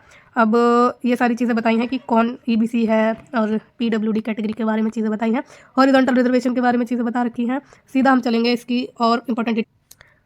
तो यहाँ हम आ चुके हैं आपके जो थोड़ा सिलेक्शन वाइज मार्क्स हैं, सॉरी सेक्शन वाइज जो मार्क्स हैं वो, और एग्जाम से रिलेटेड जो इन्फॉर्मेशन है उस पर, ठीक है। तो आपको डेट और वेन्यू सारी चीज़ें बता दी जाएंगी आपकी वेबसाइट पर RRB की। और the question paper for single stage CBT will be 90 minute. तो 90 मिनट का आपका ये पेपर होगा CBT का, ठीक है। CBT का आपका कितने मिनट का पेपर है? 90 मिनट का, और 100 क्वेश्चन उसमें होंगे और 120 मिनट PWD कैंडिडेट्स को दिए जाएंगे, ठीक है। अब question paper shall B objective multiple choice type, तो MCQ टाइप के क्वेश्चन होंगे। स्टैंडर्ड ऑफ क्वेश्चन क्या होगा CBT का? Generally in conformity with educational standard. तो आपकी जो एजुकेशन है, अगर आपकी ग्रेजुएशन है तो ग्रेजुएशन के लेवल के क्वेश्चन होंगे, पोस्ट ग्रेजुएशन है पोस्ट ग्रेजुएशन के लेवल होंगे, 12th है तो 12th के लेवल के आपके क्वेश्चन होंगे, ठीक है। The question pertaining to professional ability shall be from the syllabus of every notified post mention at annexure आपका 8 to 21, ठीक है। तो सेक्शन वाइज मार्क्स की बात कर लेते हैं। Section wise number of question and marks दिए गए हैं for all the post except junior translator. तो जूनियर ट्रांसलेटर का ये सेक्शन वाइज मार्क्स नहीं है, ठीक है। इसके अलावा सभी जो पोस्ट है उनके लिए ये section wise number of question है और मार्क्स है, ठीक है। तो प्रोफेशनल एबिलिटी की बात करें 50 क्वेश्चन होंगे 50 मार्क्स के, जनरल अवेयरनेस 15 क्वेश्चन 15 मार्क्स के, और general intelligence and reasoning 15 question 15 marks की, मैथमेटिक्स 10 क्वेश्चन 10 मार्क्स की, जनरल साइंस 10 क्वेश्चन 10 मार्क्स की, और 100 क्वेश्चन होंगे 100 मार्क्स के, ठीक है ना। और हर एक मार्क्स का पता ही चल गया आपको। नेगेटिव मार्किंग मैंने आपको बता दी कि 1/3 की है। अब the question for all post except junior translator are likely to include question pertaining to. अब ये पूरा आपका जो है सिलेबस दिया है थोड़ा ब्रीफ, मतलब थोड़ा डीप में, डेप्थ में। तो नंबर सिस्टम आएगा, बोर्ड मार्क्स, डेसिमल फ्रैक्शन, ये सब चीज़ आपकी आएंगी। तो पढ़ लीजिएगा, इसका प्रिंट आउट निकाल के अच्छे से और उस हिसाब से अपनी तैयारी कीजिए। जनरल इंटेलिजेंस के पूरे दिए गए हैं, जनरल अवेयरनेस की चीज़ें दी गई हैं, जनरल साइंस में क्या क्या पूछा जाएगा, और जनरल साइंस आपकी जो है 10th स्टैंडर्ड की आएगी, ठीक है। ये BA की स्टैंडर्ड की नहीं होगी, 10th स्टैंडर्ड की होगी, ध्यान रखिएगा। और minimum percentage of marks for eligibility in various community, तो 40% अनरिजर्व के लिए, 40% EWS के लिए, 30% OBC के लिए, 30% आपके SC के लिए है, 25 ST के लिए। This percentage of mark eligibility में भी relax by 2 marks for PWD candidate. PWD को 2 मार्क्स तक में रिलैक्सेशन है, ठीक है। नेक्स्ट बात करें where second stage CBT is deemed necessary and held. तो जहाँ भी जरूरत अगर उनको लगेगी कैंडिडेट की और छटनी करने के लिए तो सेकंड स्टेज CBT की भी रख सकते हैं।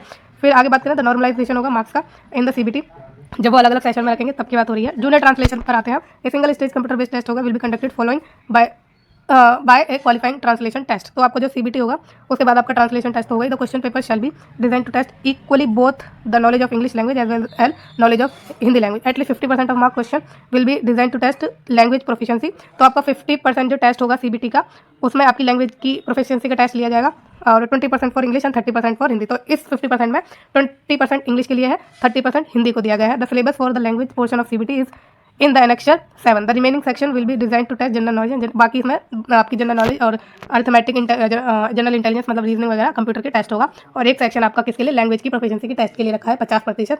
तो 50% आपका लैंग्वेज की टेस्ट का होगा और 50% आपका अदर कंपोनेंट ऑफ टेस्ट होंगे उसमें। अब ट्रांसलेशन टेस्ट की बात करें, translation test shall not be a part of main examination. तो ट्रांसलेशन का जो टेस्ट है वो आपका मेन एग्जामिनेशन का पार्ट नहीं है। 10 candidate 10 times the number of vacancy shall be called for translation test. तो 10 गुना बच्चे बुलाए जाएंगे, मैंने शुरू में ही बता दिया है।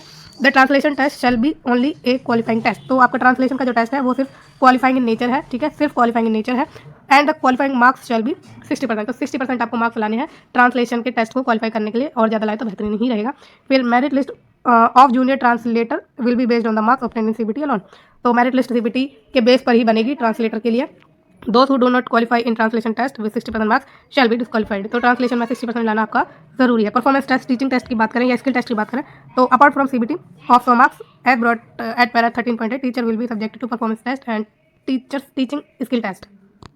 तो टीचर्स के लिए परफॉर्मेंस टेस्ट होगा और आपका टीचिंग स्किल टेस्ट होगा, ठीक है। For the post of PGT, TGT, physical training instructor and primary teacher, assistant teacher, junior school PRTs, the recruitment shall be done on the basis of written test यानी CBT and skill test, teaching skill test in the ratio of 85:15। तो इन सब post के लिए, ठीक है, PGT, TGT, PTI, PRT, इनके लिए CBT और आपका टीचिंग स्किल टेस्ट का जो रेशियो होगा आपकी मेरिट बनाने के लिए वो 85:15 होगा, ठीक है। तो दोनों को ध्यान में रखा जाएगा। For the post of music teacher, train graduate teacher music, TGT craft, TGT drawing and weightage of written test, CBT performance test and skill test will be in the ratio of 60:25:15। तो इसमें जो ratio होगा आपका 60:25:15 होगा respectively, ठीक है। तो written test को 60 रेशियो दिया गया है, परफॉर्मेंस टेस्ट को आपको 25 दिया गया है, स्किल टेस्ट को 15 दिया गया है। टीचिंग स्किल टेस्ट में बताया गया है कि क्या क्या आपसे एक्सपेक्ट किया जाएगा पढ़ाने के लिए, ठीक है। तो ये ध्यान रखिएगा, पूरा अच्छे से करके जाइएगा और ढंग से करिएगा। ये म्यूजिकल के लिए है, परफॉर्मेंस टेस्ट वगैरह, ठीक है। तो चीज़ें बिल्कुल ध्यान से करिएगा। अब performance test shall be of 100 marks. तो परफॉर्मेंस टेस्ट जो है आपके 100 मार्क्स के हैं। There will not be any minimum qualifying marks. तो यहाँ कोई क्वालिफाइंग मार्क्स नहीं है परफॉर्मेंस टेस्ट के लिए। फिर भी वेटेज दी जाएगी परफॉर्मेंस टेस्ट को 25% ऑफ द टोटल मार्क्स, ठीक है। तो यानी 25 जो 100 मार्क्स हैं उसके जो 100 मार्क्स में से 25 मार्क्स की वेटेज है आपका परफॉर्मेंस टेस्ट को, ठीक है। There is possibility that the performance test may be videographed. तो वीडियोग्राफ्ट भी हो सकती है आपकी परफॉर्मेंस टेस्ट, ठीक है। ये डीवी की बात आ गई है। डीवी तो जब आपका लास्ट में होता है आपको बताइए। हाउ टू अप्लाई, इसमें चीज़ें दी गई है, कैसे कैसे आपको अप्लाई करना है, ऑनलाइन वगैरह आपको पता चल जाएगा जब आप अप्लाई करेंगे। बाकी अगर कोई दिक्कत आती है तो आप मुझसे पूछ सकते हैं। तो ये है आपकी वैकेंसी की टेबल। सबसे पहले जो आपकी पोस्ट का नाम है, सबसे पहले जो हम देखेंगे वो है स्टाफ एंड वेलफेयर इंस्पेक्टर का, ठीक है। इसमें जो आपका लेवल है पे स्केल का वो है 6 और रेलवे का जो रीजन है वो है वेस्टर्न रीजन, ठीक। इसमें अनरिजर्व के लिए 2 वैकेंसी है, ओबीसी के लिए 1 है और टोटल 3 वैकेंसी है। और हॉरिजॉन्टल रिजर्वेशन इसमें दिया गया है एक्स सर्विसमैन पीडब्ल्यूडी कैटेगरीज को, ठीक।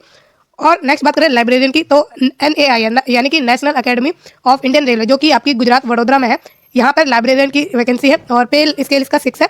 इसमें अनरिजर्व के लिए 1 वैकेंसी है और 1 ही वैकेंसी टोटल, ठीक। तो ऐसे आपकी जो इन दोनों को मिलाकर पोस्ट को 4 वैकेंसी हो चुकी है। नेक्स्ट हम बात करें तो जूनियर ट्रांसलेटर हिंदी की, जो कि नॉर्थ वेस्ट रीजन के लिए वैकेंसी है ये।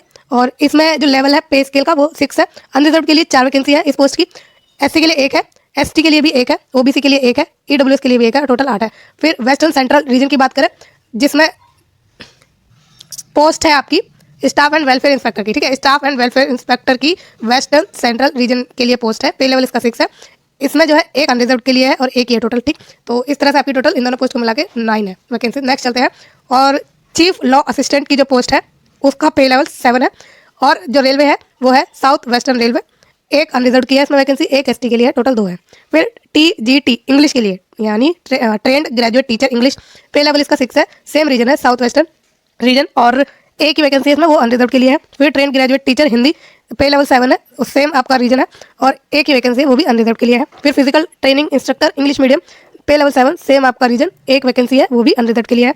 फिर नेक्स्ट है TGT सोशल साइंस की, पे स्केल सेम है, रीजन भी सेम है, 1 वैकेंसी है आपकी, वो आपकी अनरिजर्व के लिए है। फिर जूनियर ट्रांसलेटर हिंदी, पे लेवल 6 है, सेम आपका रीजन है साउथ वेस्टर्न रीजन, 2 वैकेंसी इसमें अनरिजर्व के लिए है, 1 SC के लिए, 1 ST के लिए और 1 है OBC के लिए। टोटल इस पोस्ट के लिए 5 वैकेंसी है इस रीजन में, ठीक है। साउथ वेस्टर्न रीजन में रीजन वाइज अलग अलग है, तो यही वैकेंसी आगे भी आपको देखने को मिलेगी, लेकिन उसके रीजन अलग होंगे।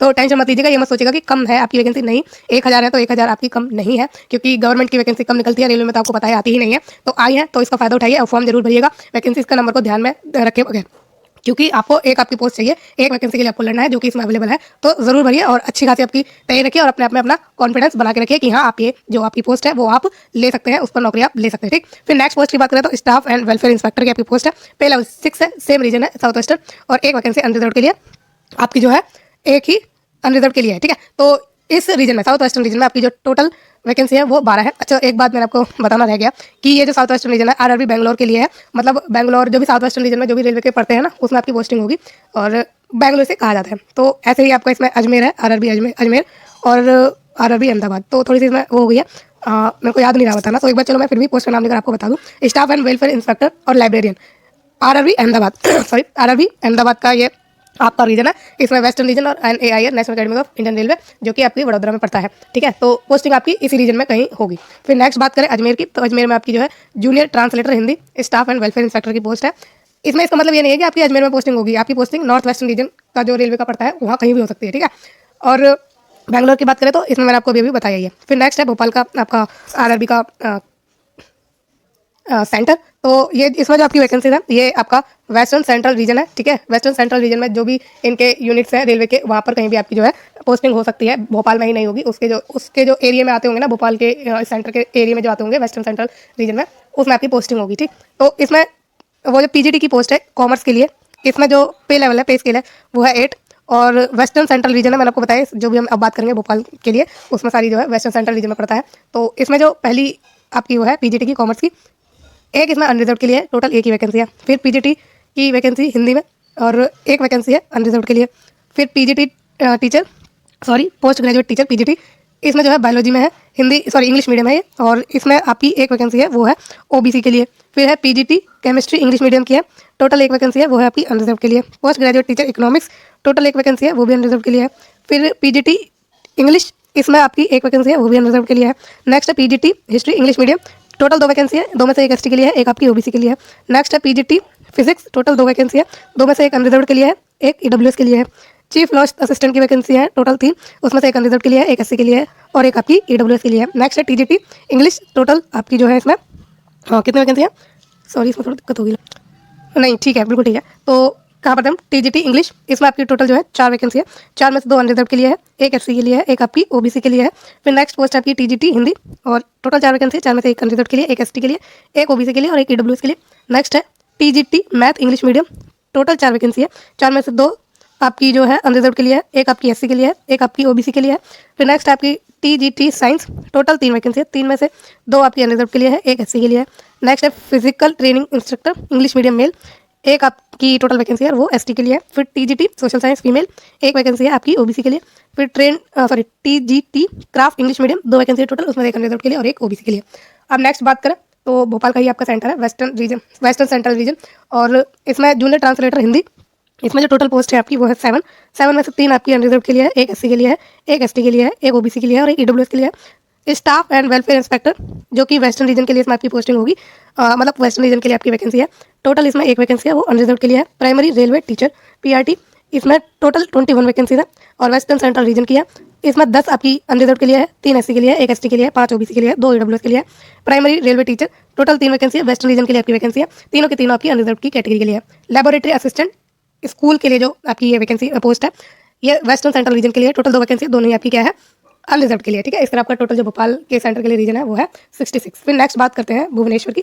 भुवनेश्वर में जो आपका सेंटर है वो है, सेंटर मतलब रीजन जो पड़ता है, ठीक है। ये भुवनेश्वर आपका एक पॉइंट है जिसके अंदर ये रीजन पड़ता है। आप समझ गए होंगे कि रेलवे के जोन होते हैं और जोन में रीजन पड़ते हैं ना। तो ये आपका जो है ईस्टर्न कोस्टल रीजन है, ठीक, कोस्टल, ठीक है। ईस्टर्न कोस्टल आपका रीजन है। इसमें जो आपकी वैकेंसी है चीफ लॉ असिस्टेंट की पोस्ट है, टोटल इसमें 2 वैकेंसी, 2 में से एक अनरिजर्व के लिए है, एक आपकी ओबीसी के लिए। पे लेवल की बात करें तो 7 है इसमें।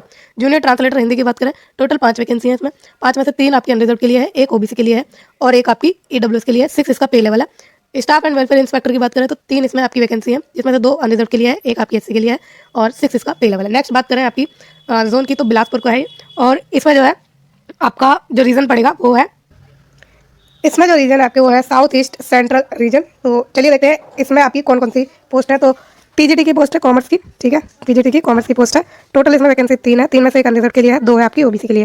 फिर नेक्स्ट है PGT teacher Hindi, total 2 vacancy, 2 में से एक अनरिजर्व के लिए है और एक आपकी है ओबीसी के लिए, और इन दोनों का जो पे लेवल है वो 8 है ना। फिर PGT teacher political science, total एक वैकेंसी, एक अनरिजर्व के लिए, 8 पे लेवल है इसका। फिर पीजीटी बायोलॉजी इंग्लिश मीडियम, एक वैकेंसी अनरिजर्व के लिए, 8 पे लेवल है। PGT math English medium, 2 vacancy, 2 में से एक जो आपकी है वो है अनरिजर्व के लिए और एक आपकी ओबीसी के लिए, ठीक है। और जो आपका पीजीटी का ये पे लेवल है वो 8 है, ठीक है, सभी सब्जेक्ट के लिए सेम रहेगा। पीजीटी इकोनॉमिक्स की बात करें तो टोटल 2 वैकेंसी है, 2 में से आपकी जो है एक आपकी अनरिजर्व के लिए है, एक ओबीसी के लिए। और नेक्स्ट बात करें तो 1 मिनट चाहिएगा, ठीक है। तो नेक्स्ट पोस्ट की बात करें तो पीजीटी इंग्लिश की है आपकी पोस्ट और 2 वैकेंसी, 2 में से एक अनरिजर्व के लिए है, एक आपकी ओबीसी के लिए है। नेक्स्ट है PGT geography English medium, 2 vacancy है, 2 में से एक अनरिजर्व के लिए, एक ईडब्ल्यूएस के लिए। PGT history English medium, 2 vacancy, 2 में से एक अनरिजर्व के लिए, एक आपकी एसटी के लिए। फिर PGT teacher physics, PGT physics की जो आपकी पोस्ट है उसमें टोटल 3 वैकेंसी है, 3 में से एक अनरिजर्व के लिए है, एक आपकी एससी के लिए है, एक आपकी ओबीसी के लिए, ठीक। नेक्स्ट बात करें चीफ लॉ असिस्टेंट की, टोटल 3 वैकेंसी, 3 में से 2 अनरिजर्व के लिए है, एक आपकी ईडब्ल्यूएस के लिए है, इसका पे लेवल आपका 7 है। फिर पब्लिक प्रोसिक्यूटर की आपकी वैकेंसी पोस्ट है, टोटल 2 वैकेंसी, दोनों की दोनों अनरिजर्व के लिए और पे लेवल आपका 7 है। Physical training instructor English medium, total आपकी जो है 4 वैकेंसी है, 4 में से 3 आपकी अनरिजर्व के लिए है, एक ओबीसी के लिए है, पे लेवल 7 है। नेक्स्ट आपकी TGT arts English medium, total 12 vacancy है। 12 में से 6 आपकी अनरिजर्व के लिए है, 3 आपकी जो है ओबीसी के लिए है और 3 ही आपकी ईडब्ल्यूएस के लिए है। नेक्स्ट है TGT craft English medium, total 3 vacancy है, 3 में से 2 अनरिजर्व के लिए है, 1 आपकी ओबीसी के लिए है। नेक्स्ट है टीजीटी इंग्लिश, 10 वैकेंसी है इसमें, और 10 में से 4 अनरिजर्व के लिए है, 1 एसटी के लिए है, 3 आपकी ओबीसी के लिए है, 2 आपकी ईडब्ल्यूएस के लिए है। नेक्स्ट पोस्ट है आपकी टीजीटी हिंदी, और टीजीटी हिंदी के लिए आपकी जो वैकेंसीज है टोटल वो है 7 में से 5 आपके लिए अनरिजर्व के लिए है, 1 एससी के लिए है, 1 आपकी ओबीसी के लिए है। नेक्स्ट है TGT math English medium, total आपकी जो इसमें वैकेंसीज का नंबर है वो है 5, और इसमें से 4 आपकी अनरिजर्व के लिए है और 1 आपकी ओबीसी के लिए है। नेक्स्ट है टीजीटी पीसीबी, और टोटल इसमें जो है 3 वैकेंसी है, 3 में से 2 अनरिजर्व के लिए है, 1 आपकी ओबीसी के लिए है। फिर है टीजीटी संस्कृत, 9 वैकेंसीज है, 5 अनरिजर्व के लिए, 1 एसटी के लिए, 1 आपकी ओबीसी के लिए और 1 ईडब्ल्यूएस के लिए। नेक्स्ट है टीजीटी साइंस, 9 वैकेंसीज है, 9 में 7 अनरिजर्व के लिए, 1 आपकी ओबीसी के लिए और 1 ईडब्ल्यूएस के लिए। नेक्स्ट जूनियर ट्रांसलेटर हिंदी की पोजीशन है, 3 वैकेंसी है, 3 में से 2 अनरिजर्व के लिए, 1 ओबीसी के लिए। स्टाफ एंड वेलफेयर इंस्पेक्टर की पोस्ट में 5 वैकेंसीज है, टोटल 5 वैकेंसी है, 5 में से 4 अनरिजर्व के लिए और 1 आपकी एसटी के लिए वैकेंसी है। फिर नेक्स्ट बात करें लाइब्रेरियन की, लाइब्रेरियन में 2 वैकेंसी है, दोनों के दोनों अनरिजर्व के लिए है, और प्राइमरी रेलवे टीचर की 53 वैकेंसी है, 53 में से 2 आपकी जो है अनरिजर्व के लिए है, 8 एससी के लिए है, 3 एसटी के लिए है, 12 आपकी ओबीसी के लिए है और 6 आपकी ईडब्ल्यूएस के लिए है। Lab assistant grade 3 chemist and metallurgist, ठीक है, मेटालर्जिस्ट की आपकी ये पोस्ट है, 3 वैकेंसी है और 3 में से 2 आपकी अनरिजर्व के लिए है, 1 है आपकी ओबीसी के लिए, ठीक है। तो ये आपकी इस जोन के लिए वैकेंसीज है, और ये एक कॉमन फॉर्म भरा जाएगा आपका इसमें, जिसमें आपको अपनी प्रेफरेंस देनी होगी कि किस पोस्ट के लिए आप कहाँ पर अपनी पोस्टिंग चाहते हैं, उस हिसाब से आपकी इसमें प्रेफरेंस भरी जाती है। तो जिस भी पोस्ट के लिए भर रहे हैं उसका नंबर आप देख सकते हैं कि कितने नंबर वैकेंसी है और कहाँ आपका ज़्यादा चांस बन रहा है एस्टेब्लिश होने का, ठीक है, कहाँ पर ज़्यादा चांस बनना है आपको जॉब पाने का, तो उस हिसाब से आप अपनी प्रेफरेंस दे सकते हैं। बाकी ऑल ओवर इंडिया तो आपकी ये पोस्टिंग है ही, क्योंकि आपको पता ही है रेलवे की आपकी जो है सेंट्रल की वो है, तो कहीं भी आपकी पोस्टिंग हो सकती है। फिर चंडीगढ़ का आपका जोन है, इसमें जूनियर ट्रांसलेटर की है हिंदी, और टोटल जो वैकेंसी का नंबर है इसमें 20 है, पे लेवल इसका 6 है पहले बता दूँ, और टोटल इसमें 20 वैकेंसी का नंबर है, और ये नॉर्थ रीजन के लिए है, ठीक है, चंडीगढ़ आपको पता है नॉर्थ रीजन के लिए है। और अनरिजर्व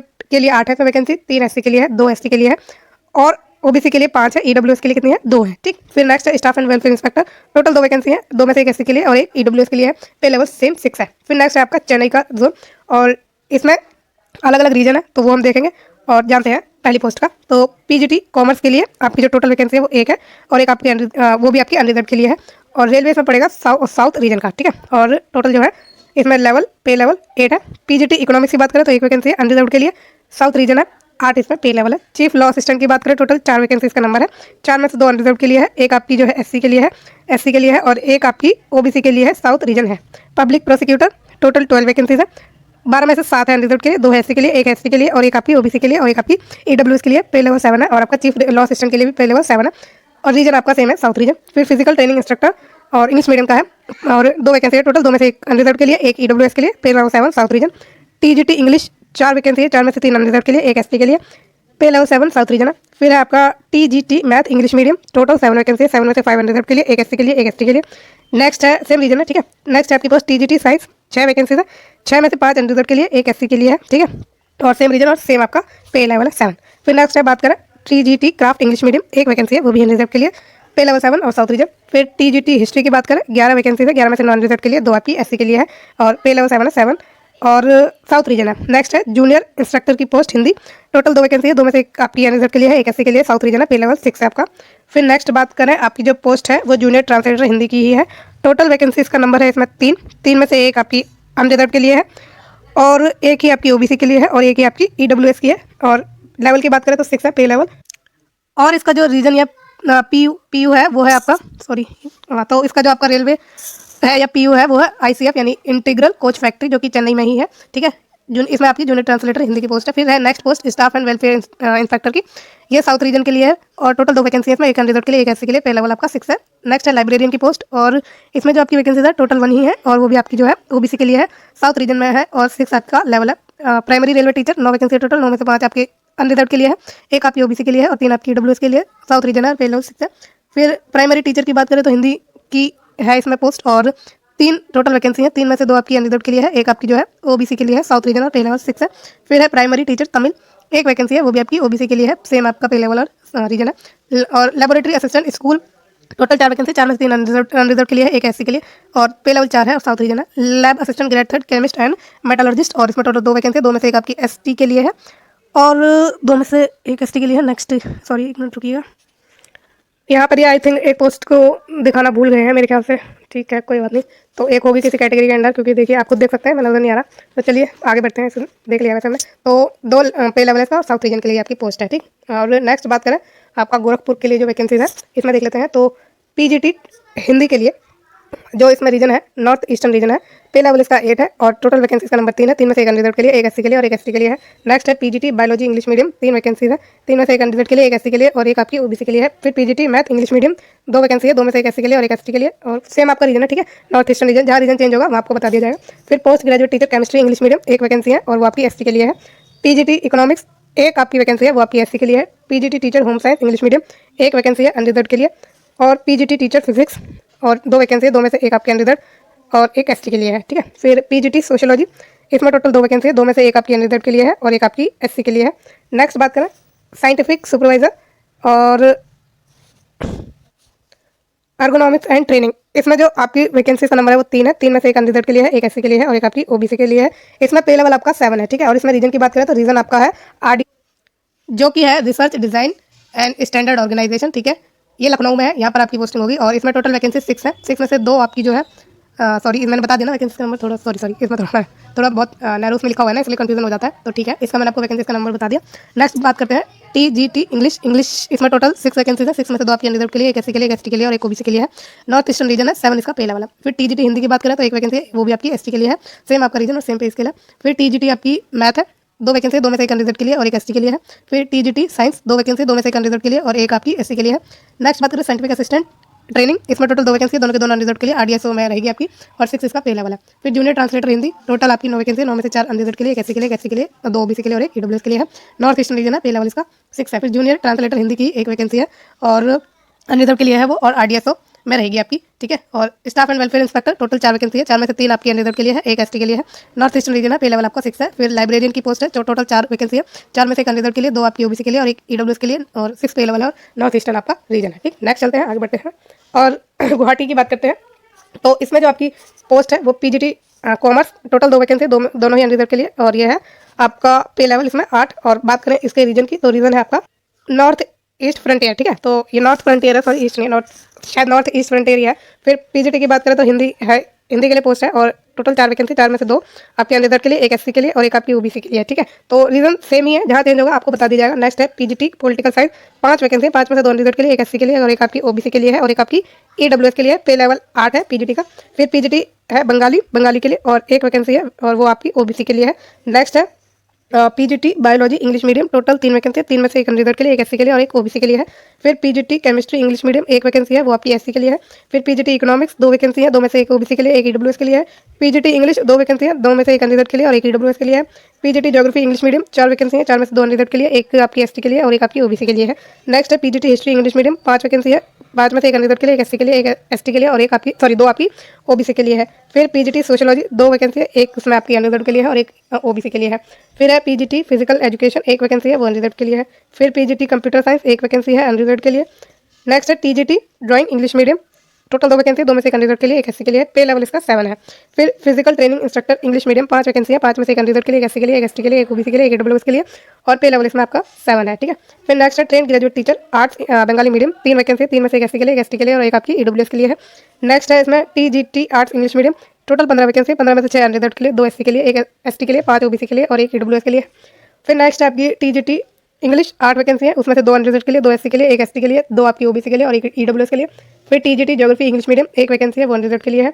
नेक्स्ट है टीजीटी हिंदी, टोटल 11 वैकेंसी, 11 में से 4 अनरिजर्व के लिए, 2 एससी के लिए, एक एसटी के लिए, 3 ओबीसी के लिए और एक आपकी ईडब्ल्यूएस के लिए। फिर है टीजीटी मैथ, 1 है वैकेंसी और वो अनरिजर्व के लिए। TGT music English medium, 2 vacancy है, एक आपके अनरिजर्व के लिए, एक आपकी जो है ओबीसी के लिए है। नेक्स्ट है टीजीटी पीसीबी, 6 वैकेंसी है, उसमें से 3 अनरिजर्व के लिए, एक एससी के लिए, एक ओबीसी के लिए, एक ईडब्ल्यूएस के लिए। फिर है टीजीटी पीसीएम, 18 वैकेंसी है, ये साइंस के सब्जेक्ट आपको पता ही है और फिजिक्स केमिस्ट्री बायोलॉजी और फिजिक्स केमिस्ट्री मैथ, ठीक है, ये आपका कॉम्बिनेशन होता है। फिर इसमें जो आपकी पीसीएम में जो है 18 वैकेंसी, 18 में से 6 आपकी अनरिजर्व के लिए, 2 एससी के लिए, एक एसटी के लिए, 7 आपकी ओबीसी के लिए और 2 आपकी ईडब्ल्यूएस के लिए है। फिर है टीजीटी संस्कृत, टोटल 2 वैकेंसी, 2 में से एक अनरिजर्व के लिए, एक ईडब्ल्यूएस के लिए। फिर है टीजीटी कंप्यूटर साइंस, 10 वैकेंसी, 10 में से 6 अनरिजर्व के लिए, एक एससी के लिए और 3 आपकी जो है ओबीसी के लिए है। और सेकंड लास्ट है, इसमें आपकी जो है TGT home science female, 1 vacancy unreserve के लिए। TGT craft English medium, 4 vacancy है, उसमें से एक अनरिजर्व के लिए, एक आपकी एससी के लिए, एक एसटी के लिए और एक ओबीसी के लिए है। नेक्स्ट चलते हैं कि गुवाहाटी का ही चल रहा है, आई थिंक, राइट। हाँ गुवाहाटी का ही, तो सेकंड लास्ट में नहीं है, तो आगे चलते हैं आप इसी में। टीजीटी असमीज, इसमें टोटल आपकी जो है 3 वैकेंसी है, 3 में से 2 अनरिजर्व के लिए, एक आपकी ओबीसी के लिए है। फिर जूनियर ट्रांसलेटर हिंदी की बात करें, इसमें 2 वैकेंसीज है, 2 में से 1 अनरिजर्व के लिए, एक ओबीसी के लिए, पे लेवल इसका 6 है। फिर staff and welfare inspector 5 vacancy है टोटल, 5 में से 5 की 5 आपके अनरिजर्व के लिए है, पे लेवल इसका भी 6 है। म्यूजिक टीचर फीमेल 2 वैकेंसी है, दोनों के दोनों अनरिजर्व के लिए, सेम पे लेवल है। प्राइमरी टीचर इंग्लिश की बात करें तो इसमें जो आपकी वैकेंसी है वो है 19 में से 7 अनरिजर्व के लिए, 3 एसटी के लिए, 2 एसटी के लिए, 5 ओबीसी के लिए और 2 आपकी ईडब्ल्यूएस के लिए। फिर primary teacher math English medium total 4 vacancy है, 4 में से 1 आपकी अनरिजर्व के लिए, 1 एससी के लिए, 1 एसटी के लिए और 1 ओबीसी के लिए है। Primary teacher science English medium 3 vacancy है, 3 में से 1 अनरिजर्व के लिए, 1 ओबीसी के लिए और 1 ईडब्ल्यूएस के लिए है। फिर प्राइमरी टीचर बंगाली 1 वैकेंसी, 1 आपकी जो है एससी के लिए है। प्राइमरी टीचर हिंदी 8 वैकेंसी, 8 में से 4 अनरिजर्व के लिए, 1 एससी के लिए, 2 ओबीसी के लिए और 1 आपकी ईडब्ल्यूएस के लिए है। ठीक, फिर नेक्स्ट बात करते हैं श्रीनगर की। श्रीनगर में आपका स्टाफ एंड वेलफेयर इंस्पेक्टर है, दोनों ही आपकी पोस्ट जो है स्टाफ एंड वेलफेयर इंस्पेक्टर की है और रीजन इसमें अलग अलग है। नॉर्थ रीजन में जो टोटल वैकेंसी है वो 1 है और वो अनरिजर्व के लिए है, इसका पे लेवल आपका 6 है। फिर नेक्स्ट जो रीजन है आपका वो है पटियाला लोकोमोटिव वर्क, इसमें जो आपकी टोटल वैकेंसी 2 है, दोनों ही आपकी अनरिजर्व के लिए है। नेक्स्ट बात करते हैं कोलकाता की। कोलकाता में जो है आपकी पीजीटी की पहली पोस्ट है, इसमें टोटल 3 वैकेंसी है, ये आपकी साउथ ईस्ट रीजन के लिए और इसमें जो आपकी पहली मतलब 3 में से जो आपकी 1 है वो अनरिजर्व के लिए है, 1 ओबीसी के लिए है और 1 ईडब्ल्यूएस के लिए, पे लेवल इसका 8 है। पीजीटी हिंदी की बात करें तो 1 वैकेंसी है अनरिजर्व के लिए ईस्टर्न रीजन के लिए। पीजीटी हिंदी 6 वैकेंसी है, 6 में से 2 अनरिजर्व के लिए, 1 एसटी के लिए और 1 ओबीसी के लिए, 1 ईडब्ल्यूएस के लिए, साउथ ईस्टर्न रीजन आपका है इसमें। पीजीटी पॉलिटिकल साइंस 1 वैकेंसी है ईस्टर्न रीजन के लिए, 1 वो भी आपकी अनरिजर्व के लिए है। फिर PGT political science total 5 vacancy है, 5 में से 1 अनरिजर्व के लिए, 1 एसटी के लिए, 1 ओबीसी के लिए और 1 ईडब्ल्यूएस के लिए, साउथ ईस्टर्न रीजन है आपका। फिर PGT biology English medium 3 vacancy है, 3 में से 1 अनरिजर्व के लिए, 1 ओबीसी के लिए, 1 ईडब्ल्यूएस के लिए, साउथ ईस्टर्न रीजन है। PGT math English medium 3 vacancy है, 3 में से 1 अनरिजर्व के लिए, 1 ओबीसी के लिए और 1 ईडब्ल्यूएस के लिए, सेम आपका रीजन है। फिर PGT chemistry English medium 4 vacancy है, 4 में से 1 अनरिजर्व के लिए, 2 ओबीसी के लिए, 1 ईडब्ल्यूएस के लिए, south eastern region. PGT economics 3 vacancy है, 3 में से 1 अनरिजर्व के लिए, 1 ओबीसी के लिए, 1 ईडब्ल्यूएस के लिए। फिर नेक्स्ट आपका PGT English male total 6 vacancy है, 6 में से 2 अनरिजर्व के लिए, 1 एसटी के लिए, 2 आपकी ओबीसी के लिए और 1 ईडब्ल्यूएस के लिए है। फिर है PGT geography English medium 1 vacancy है और वो आपकी अनरिजर्व के लिए, ये है आपकी ईस्टर्न रीजन के लिए। फिर है next PGT geography English medium 3 vacancy है, 3 में से 2 अनरिजर्व के लिए, 1 आपकी ओबीसी के लिए। PGT history English medium 1 vacancy है, वो आपकी एससी के लिए है। फिर पीजीटी हिस्ट्री इंग्लिश मीडियम, अच्छा इसका जो रीजन है आपका हिस्ट्री के लिए ईस्टर्न रीजन है, ठीक है। और इंग्लिश मीडियम पीजीटी के लिए जो नेक्स्ट रीजन अलग है आपका वो है साउथ ईस्टर्न रीजन, ठीक है। इसमें जो टोटल वैकेंसी है 6 है, 6 में से 2 अनरिजर्व के लिए, 1 एसटी के लिए, 2 ओबीसी के लिए और 1 ईडब्ल्यूएस के लिए है। फिर पीजीटी टीचर फिजिक्स 1 वैकेंसी है ईस्टर्न रीजन के लिए और वो अनरिजर्व के लिए है। फिर पीजीटी फिजिक्स 2 वैकेंसी है, 2 में से 1 अनरिजर्व के लिए, 1 ओबीसी के लिए, साउथ ईस्टर्न रीजन है आपका। फिर है नेक्स्ट पोस्ट आपकी चीफ लॉ असिस्टेंट की और इसमें जो आपकी रीजन है वो है ईस्टर्न रीजन, पे लेवल इसमें आपका 7 है, टोटल 5 वैकेंसी है, 5 में से 1 अनरिजर्व के लिए, 1 एससी के लिए, 1 एसटी के लिए है और 2 आपकी ओबीसी के लिए है। फिर चीफ लॉ असिस्टेंट इसका साउथ ईस्टर्न रीजन है, 7 वैकेंसी है, फिर 7 में से 3 अनरिजर्व के लिए है, 3 ओबीसी के लिए है और 1 ईडब्ल्यूएस के लिए है। फिर पब्लिक प्रोसिक्यूटर की बात करें तो टोटल 2 वैकेंसी है साउथ ईस्टर्न रीजन के लिए और इसमें 1 आपकी एसटी के लिए है और 1 आपकी ईडब्ल्यूएस के लिए है। फिर टीजीटी की बात करें आर्ट्स इंग्लिश मीडियम टोटल इसमें जो आपकी वैकेंसी है वो 2 है, दोनों के दोनों अनरिजर्व और आपकी साउथ ईस्टर्न रीजन। फिर TGT biology English medium 2 vacancy है, दोनों के दोनों अनरिजर्व ईस्टर्न रीजन के लिए, ठीक है। नेक्स्ट बात करें ट्रेंड ग्रेजुएट टीचर इंग्लिश और इसमें भी 2 वैकेंसी है, दोनों अनरिजर्व के लिए ईस्टर्न रीजन के लिए। टीजीटी इंग्लिश 3 वैकेंसी है, 3 में से 2 अनरिजर्व के लिए है, 1 आपकी ओबीसी के लिए है, साउथ ईस्टर्न रीजन है। फिर आपका टीजीटी हिंदी और इसमें जो आपकी वैकेंसी टोटल 2 है, दोनों के दोनों अनरिजर्व ईस्टर्न रीजन के लिए। फिर टीजीटी हिंदी है, इसका रीजन अलग है, साउथ ईस्टर्न रीजन 2 वैकेंसी है, 1 अनरिजर्व के लिए और 1 ओबीसी के लिए।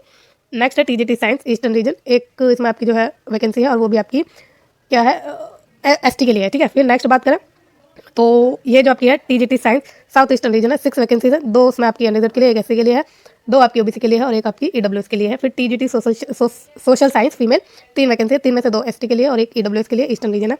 फिर TGT social science female 2 vacancy, 2 में से 1 अनरिजर्व के लिए और 1 आपकी जो है ओबीसी के लिए, साउथ ईस्टर्न रीजन है आपका। नेक्स्ट बात करते हैं जूनियर ट्रांसलेटर हिंदी पोस्ट की, टोटल 6 वैकेंसीज है, 6 में से 3 अनरिजर्व के लिए, 1 एसटी के लिए, 1 ओबीसी के लिए और 1 ईडब्ल्यूएस के लिए ईस्टर्न रीजन के लिए, पे लेवल इसमें 6 है। जूनियर ट्रांसलेटर हिंदी 5 वैकेंसीज है टोटल, उसमें से 4 अनरिजर्व के लिए और 1 ओबीसी के लिए, साउथ ईस्टर्न रीजन है, 6 पे लेवल है। Staff and welfare inspector total 10 vacancies है, 10 में से 4 अनरिजर्व के लिए, 1 एससी के लिए, 1 एसटी के लिए, 3 ओबीसी के लिए और 1 ईडब्ल्यूएस के लिए, ईस्टर्न रीजन है, 6 आपका पे लेवल है। स्टाफ एंड वेलफेयर इंस्पेक्टर की बात करें तो टोटल 6 वैकेंसी है, 6 में से 3 अनरिजर्व के लिए, 1 एससी के लिए, 1 एसटी के लिए और 1 ओबीसी के लिए है, ठीक है। और ये साउथ ईस्टर्न रीजन के लिए है। लाइब्रेरियन की पोस्ट है, 1 वैकेंसी है अनरिजर्व के लिए ईस्टर्न रीजन में, जो कि पे लेवल इसमें आपका 6 है। फिर प्राइमरी रेलवे टीचर की बात करें 3 वैकेंसी है, तीनों ही 3 अनरिजर्व के लिए है, ईस्टर्न रीजन में पे लेवल 6 है। फिर primary teacher railway south eastern region है, 4 वैकेंसी, 4 में से 2 अनरिजर्व के लिए, 1 एससी के लिए और 1 ओबीसी के लिए है। फिर lab assistant grade 3 chemist and metallurgist 7 vacancy, 7 में से 3 आपके अनरिजर्व के लिए, 1 एससी के लिए, 2 ओबीसी के लिए और 1 ईडब्ल्यूएस के लिए, ईस्टर्न रीजन इसमें है, ठीक है। ये हो गया आपका कोलकाता का वो, और इसमें पे लेवल इसमें है 2, ठीक है। जो आपका लैब असिस्टेंट का है उसमें पे लेवल 2 है। नेक्स्ट है मालदा मालदा में आपका ईस्टर्न रीजन है और साउथ ईस्टर्न रीजन है, ठीक है। तो पीजीटी कॉमर्स टोटल आपकी 1 वैकेंसी है, वो आपकी ईडब्ल्यूएस के लिए है, ईस्टर्न रीजन में 8 इसका पे लेवल है। फिर पीजीटी पॉलिटिकल साइंस एक वैकेंसी अनरिजर्व के लिए ईस्टर्न रीजन में। पीजीटी बायोलॉजी इंग्लिश मीडियम एक पोजीशन एक वैकेंसी अनरिजर्व के लिए eastern region. PGT English medium एक वैकेंसी ओबीसी ईस्टर्न रीजन के लिए। फिर फिजिकल ट्रेनिंग टीचर जो इसमें इंग्लिश मीडियम है एक वैकेंसी अनरिजर्व के लिए south eastern region. TGT biology English medium एक वैकेंसी अनरिजर्व के लिए eastern region. Train graduate teacher English medium 3 vacancy एक अनरिजर्व के लिए एक एससी के लिए और एक ओबीसी के लिए eastern region. TGT English 3 vacancy एक अनरिजर्व एक एससी और एक OBC south eastern region. TGT geography English medium एक वैकेंसी अनरिजर्व के लिए eastern region. TGT Hindi 2 vacancy और उसमें से एक अनरिजर्व के लिए एक एससी के लिए और ईस्टर्न रीजन है। फिर पे लेवल 7 है इसका। फिर आपका टीजीटी हिंदी एक वैकेंसी अनरिजर्व के लिए। टीजीटी मैथ एक वैकेंसी ओबीसी के लिए ईस्टर्न रीजन और जो आपका टीजीटी हिंदी है वो उसमें साउथ ईस्टर्न रीजन है। टीजीटी पीसीबी मतलब फिजिक्स केमिस्ट्री बायोलॉजी इसमें एक वैकेंसी अनरिजर्व के लिए साउथ ईस्टर्न रीजन में। और टीजीटी पीसीएम मतलब फिजिक्स केमिस्ट्री और मैथ इसमें एक वैकेंसी अनरिजर्व के लिए साउथ ईस्टर्न रीजन में। नेक्स्ट बात करें तो टीजीटी संस्कृत एक वैकेंसी अनरिजर्व के लिए। टीजीटी आपका साइंस 3 वैकेंसी 3 में से 2 अनरिजर्व के लिए एक आपकी ईडब्ल्यूएस के लिए। फिर टीजीटी कंप्यूटर साइंस एक वैकेंसी अनरिजर्व के लिए। अब जो संस्कृत का है उसमें टीजीटी उसमें रीजन है आपका साउथ ईस्टर्न, साइंस के लिए ईस्टर्न रीजन और कंप्यूटर साइंस के लिए ईस्टर्न रीजन। फिर टीजीटी कंप्यूटर साइंस 9 वैकेंसी 9 में से 3 अनरिजर्व के लिए एक एससी के लिए एक एसटी के लिए 3 ओबीसी के लिए और एक अनरिजर्व के लिए south eastern region. Train graduate teacher social science female 2 vacancy 2 में से एक ओबीसी के लिए है और एक ईडब्ल्यूएस के लिए ईस्टर्न रीजन में। पे लेवल इसमें 7 है। प्राइमरी रेलवे टीचर की बात करें तो 4 वैकेंसी ईस्टर्न रीजन में उसमें से 2 अनरिजर्व के लिए है एक एससी के लिए और एक आपकी ओबीसी के लिए। प्राइमरी टीचर इंग्लिश 2 वैकेंसी दोनों के दोनों अनरिजर्व के लिए साउथ ईस्टर्न रीजन में। फिर नेक्स्ट चलते हैं मुंबई की तरफ। तो इसमें जो पहली पोस्ट पीजीटी की है कॉमर्स के लिए, ठीक है, इसमें टोटल वैकेंसीज का नंबर 3 है। 3 में से एक अनरिजर्व के लिए है, एक आपकी ओबीसी के लिए, एक ईडब्ल्यूएस के लिए, सेंट्रल रीजन की आपकी पोजीशन है। फिर पीजीटी हिंदी एक पोजीशन है, एक वैकेंसी अनरिजर्व के लिए central region. PGT biology English medium एक वैकेंसी ओबीसी के लिए same region. PGT chemistry English medium एक वैकेंसी ओबीसी के लिए सेंट्रल रीजन। पीजीटी इकोनॉमिक्स एक वैकेंसी ओबीसी सेंट्रल रीजन। फिर पीजीटी इंग्लिश एक वैकेंसी अनरिजर्व के लिए सेंट्रल रीजन। फिर नेक्स्ट है चीफ लॉ असिस्टेंट 11 वैकेंसी है, 11 में से 10 अनरिजर्व के लिए है, एक ओबीसी के लिए सेंट्रल रीजन में है। फिर लॉ असिस्टेंट 3 वैकेंसी है टोटल, 3 में से एक अनरिजर्व के लिए एक एससी के लिए है और एक ओबीसी के लिए है, वेस्टर्न रीजन में है और 7 इसका पे स्केल है। फिर पब्लिक प्रोसिक्यूटर की बात करें तो 4 वैकेंसी है, 4 में से 3 ओबीसी के लिए है, एक एससी के लिए है और वेस्टर्न रीजन के लिए है, 7 इसका पे लेवल है। फिर टीजीटी की बात करें आर्ट्स इंग्लिश मीडियम 10 वैकेंसी 10 में से 2 अनरिजर्व के लिए, 2 एससी के लिए, 4 ओबीसी के लिए और एक ईडब्ल्यूएस के लिए सेंट्रल रीजन में। फिर टीजीटी साइंस की बात करें 7 वैकेंसी, एक अनरिजर्व के लिए, एक एससी के लिए, एक एसटी के लिए, 3 ओबीसी के लिए central reason. Junior translator Hindi की बात करें 13 वैकेंसी है, 9 उसमें अनरिजर्व के लिए है और एक एससी के लिए है, 2 ओबीसी के लिए है, एक ईडब्ल्यूएस के लिए सेंट्रल रीजन। पे लेवल इसमें 7 है। फिर जूनियर ट्रांसलेटर हिंदी 17 वैकेंसी 17 में से 7 आपके लिए अनरिजर्व के लिए है, 3 एससी के लिए है, एक आपकी एसटी के लिए है, 4 ओबीसी के लिए, 2 ईडब्ल्यूएस के लिए है, वेस्टर्न रीजन के लिए। फिर सीनियर पब्लिक इंस्पेक्टर एक वैकेंसी आपकी अनरिजर्व के लिए वेस्टर्न रीजन के लिए, पे लेवल आपका 6 है। Staff and welfare inspector 4 vacancy, 4 में से 2 अनरिजर्व के लिए, एक एससी के लिए, एक आपकी ओबीसी के लिए है। म्यूजिक टीचर की बात करें फीमेल तो एक इसमें वैकेंसी है अनरिजर्व के लिए और वेस्टर्न रीजन है इन दोनों ही पोस्ट के लिए। और प्राइमरी टीचर रेलवे टीचर की बात करें 11 वैकेंसी, 11 में से 4 अनरिजर्व के लिए, 2 एससी के लिए, एक एसटी के लिए, 3 आपकी ओबीसी के लिए और एक ईडब्ल्यूएस के लिए वेस्टर्न रीजन के लिए। फिर primary teacher English total 22 vacancy है, उसमें से 7 अनरिजर्व के लिए, 3 एससी के लिए, 2 एसटी के लिए, 6 आपकी ओबीसी के लिए और 4 ईडब्ल्यूएस के लिए सेंट्रल रीजन के लिए, ठीक है। नेक्स्ट बात करें पटना की तो इसमें पीजीटी कॉमर्स के लिए एक वैकेंसी अनरिजर्व के लिए और यह है ईस्टर्न सेंट्रल रीजन। फिर PGT Hindi 2 vacancy 2 unreserve same आपका क्या है reason.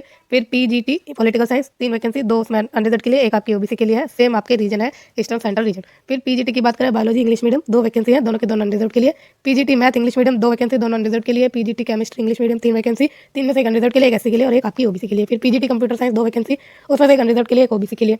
PGT economics 1 vacancy unreserve के लिए। पीजीटी इंग्लिश 3 वैकेंसी, 3 में से 2 अनरिजर्व के लिए, एक एससी के लिए।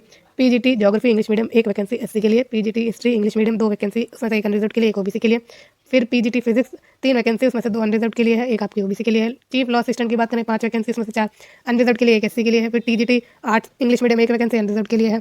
फिर नेक्स्ट है TGT biology English medium 3 vacancy, उसमें से एक अनरिजर्व के लिए, एक एससी के लिए, एक ओबीसी के लिए। टीजीटी इंग्लिश 3 वैकेंसी, 3 में से एक अनरिजर्व के लिए, एक एससी के लिए, एक ओबीसी के लिए। TGT geography English medium 1 vacancy unreserve के लिए और टीजीटी हिंदी 3 वैकेंसी, उसमें से एक अनरिजर्व के लिए, एक एससी के लिए और एक ओबीसी के लिए। फिर टीजीटी मैथ 2 वैकेंसी, उसमें से एक अनरिजर्व के लिए, एक ओबीसी के लिए। टीजीटी साइंस 2 वैकेंसी, उसमें से एक अनरिजर्व के लिए, एक ओबीसी के लिए। TGT computer science 1 vacancy unreserve के लिए। जूनियर ट्रांसलेटर हिंदी 6 वैकेंसी, 6 में से 3 आपकी अनरिजर्व के लिए, एक एससी के लिए, एक एसटी के लिए और एक ईडब्ल्यूएस के लिए। फिर है staff and welfare inspector 2 vacancy, दोनों के दोनों अनरिजर्व के लिए। नेक्स्ट चलने प्रयागराज में बात करें तो पीजीटी कॉमर्स 1 वैकेंसी ओबीसी के लिए, ये आपका नॉर्थ सेंट्रल रीजन है। फिर है PGT commerce male 1 vacancy OBC के लिए north region. PGT Hindi 2 vacancy, एक ओबीसी के लिए, एक ईडब्ल्यूएस के लिए एनसीआर। फिर PGT Hindi male 1 vacancy NR, उसमें से एक आपकी अनरिजर्व के लिए है, मतलब एक ही वैकेंसी वो आपकी अनरिजर्व के लिए है। फिर PGT biology English medium 1 vacancy unreserve के लिए NCR. PGT biology English medium 1 vacancy आपकी एससी के लिए। फिर है PGT math English medium 1 vacancy OBC के लिए एनसीआर में। फिर है PGT math English medium female 1 vacancy unreserve NR में। फिर है नेक्स्ट आपका post graduate teacher chemistry English medium 2 vacancy, 2 में से एक अनरिजर्व के लिए, एक है आपकी ओबीसी के लिए और इसमें जो आपका रीज़न है वो बनारस लोकोमोटिव वर्क, ठीक है। फिर है पीजीटी केमिस्ट्री इंग्लिश मीडियम, एक वैकेंसी अनरिजर्व के लिए एनसीआर में। पीजीटी इकोनॉमिक्स एक वैकेंसी है आपकी अनरिजर्व के लिए और BLW। फिर पीजीटी इंग्लिश फीमेल में आपके लिए जो है वैकेंसीज थोड़ा ऊपर नीचे हो गया आई थिंक, हाँ सॉरी, आपका जो पीजीटी इकोनॉमिक्स है वो एनसीआर के रीजन में है, एक वैकेंसी है, वो भी आपकी अनरिजर्व के लिए है। और जो आपकी पीजीटी इंग्लिश फीमेल की वैकेंसी है उसमें आपकी टोटल जो वैकेंसीज का नंबर है वो है 1 और वो भी आपके अनरिजर्व के लिए है और BLW के लिए है, ठीक है, बनारस लोकोमोटिव वर्क। फिर नेक्स्ट है पोस्ट ग्रेजुएट टीचर इंग्लिश, इसमें आपकी टोटल 2 वैकेंसी, दोनों के दोनों अनरिजर्व के लिए एनसीआर में। फिर पीजीटी ज्योग्राफी इंग्लिश मीडियम एक वैकेंसी अनरिजर्व के लिए एनसीआर में। पीजीटी हिस्ट्री इंग्लिश मीडियम एक वैकेंसी, वो आपकी एससी के लिए एनसीआर में। पीजीटी फिजिक्स फीमेल एक वैकेंसी एससी के लिए एनआर में।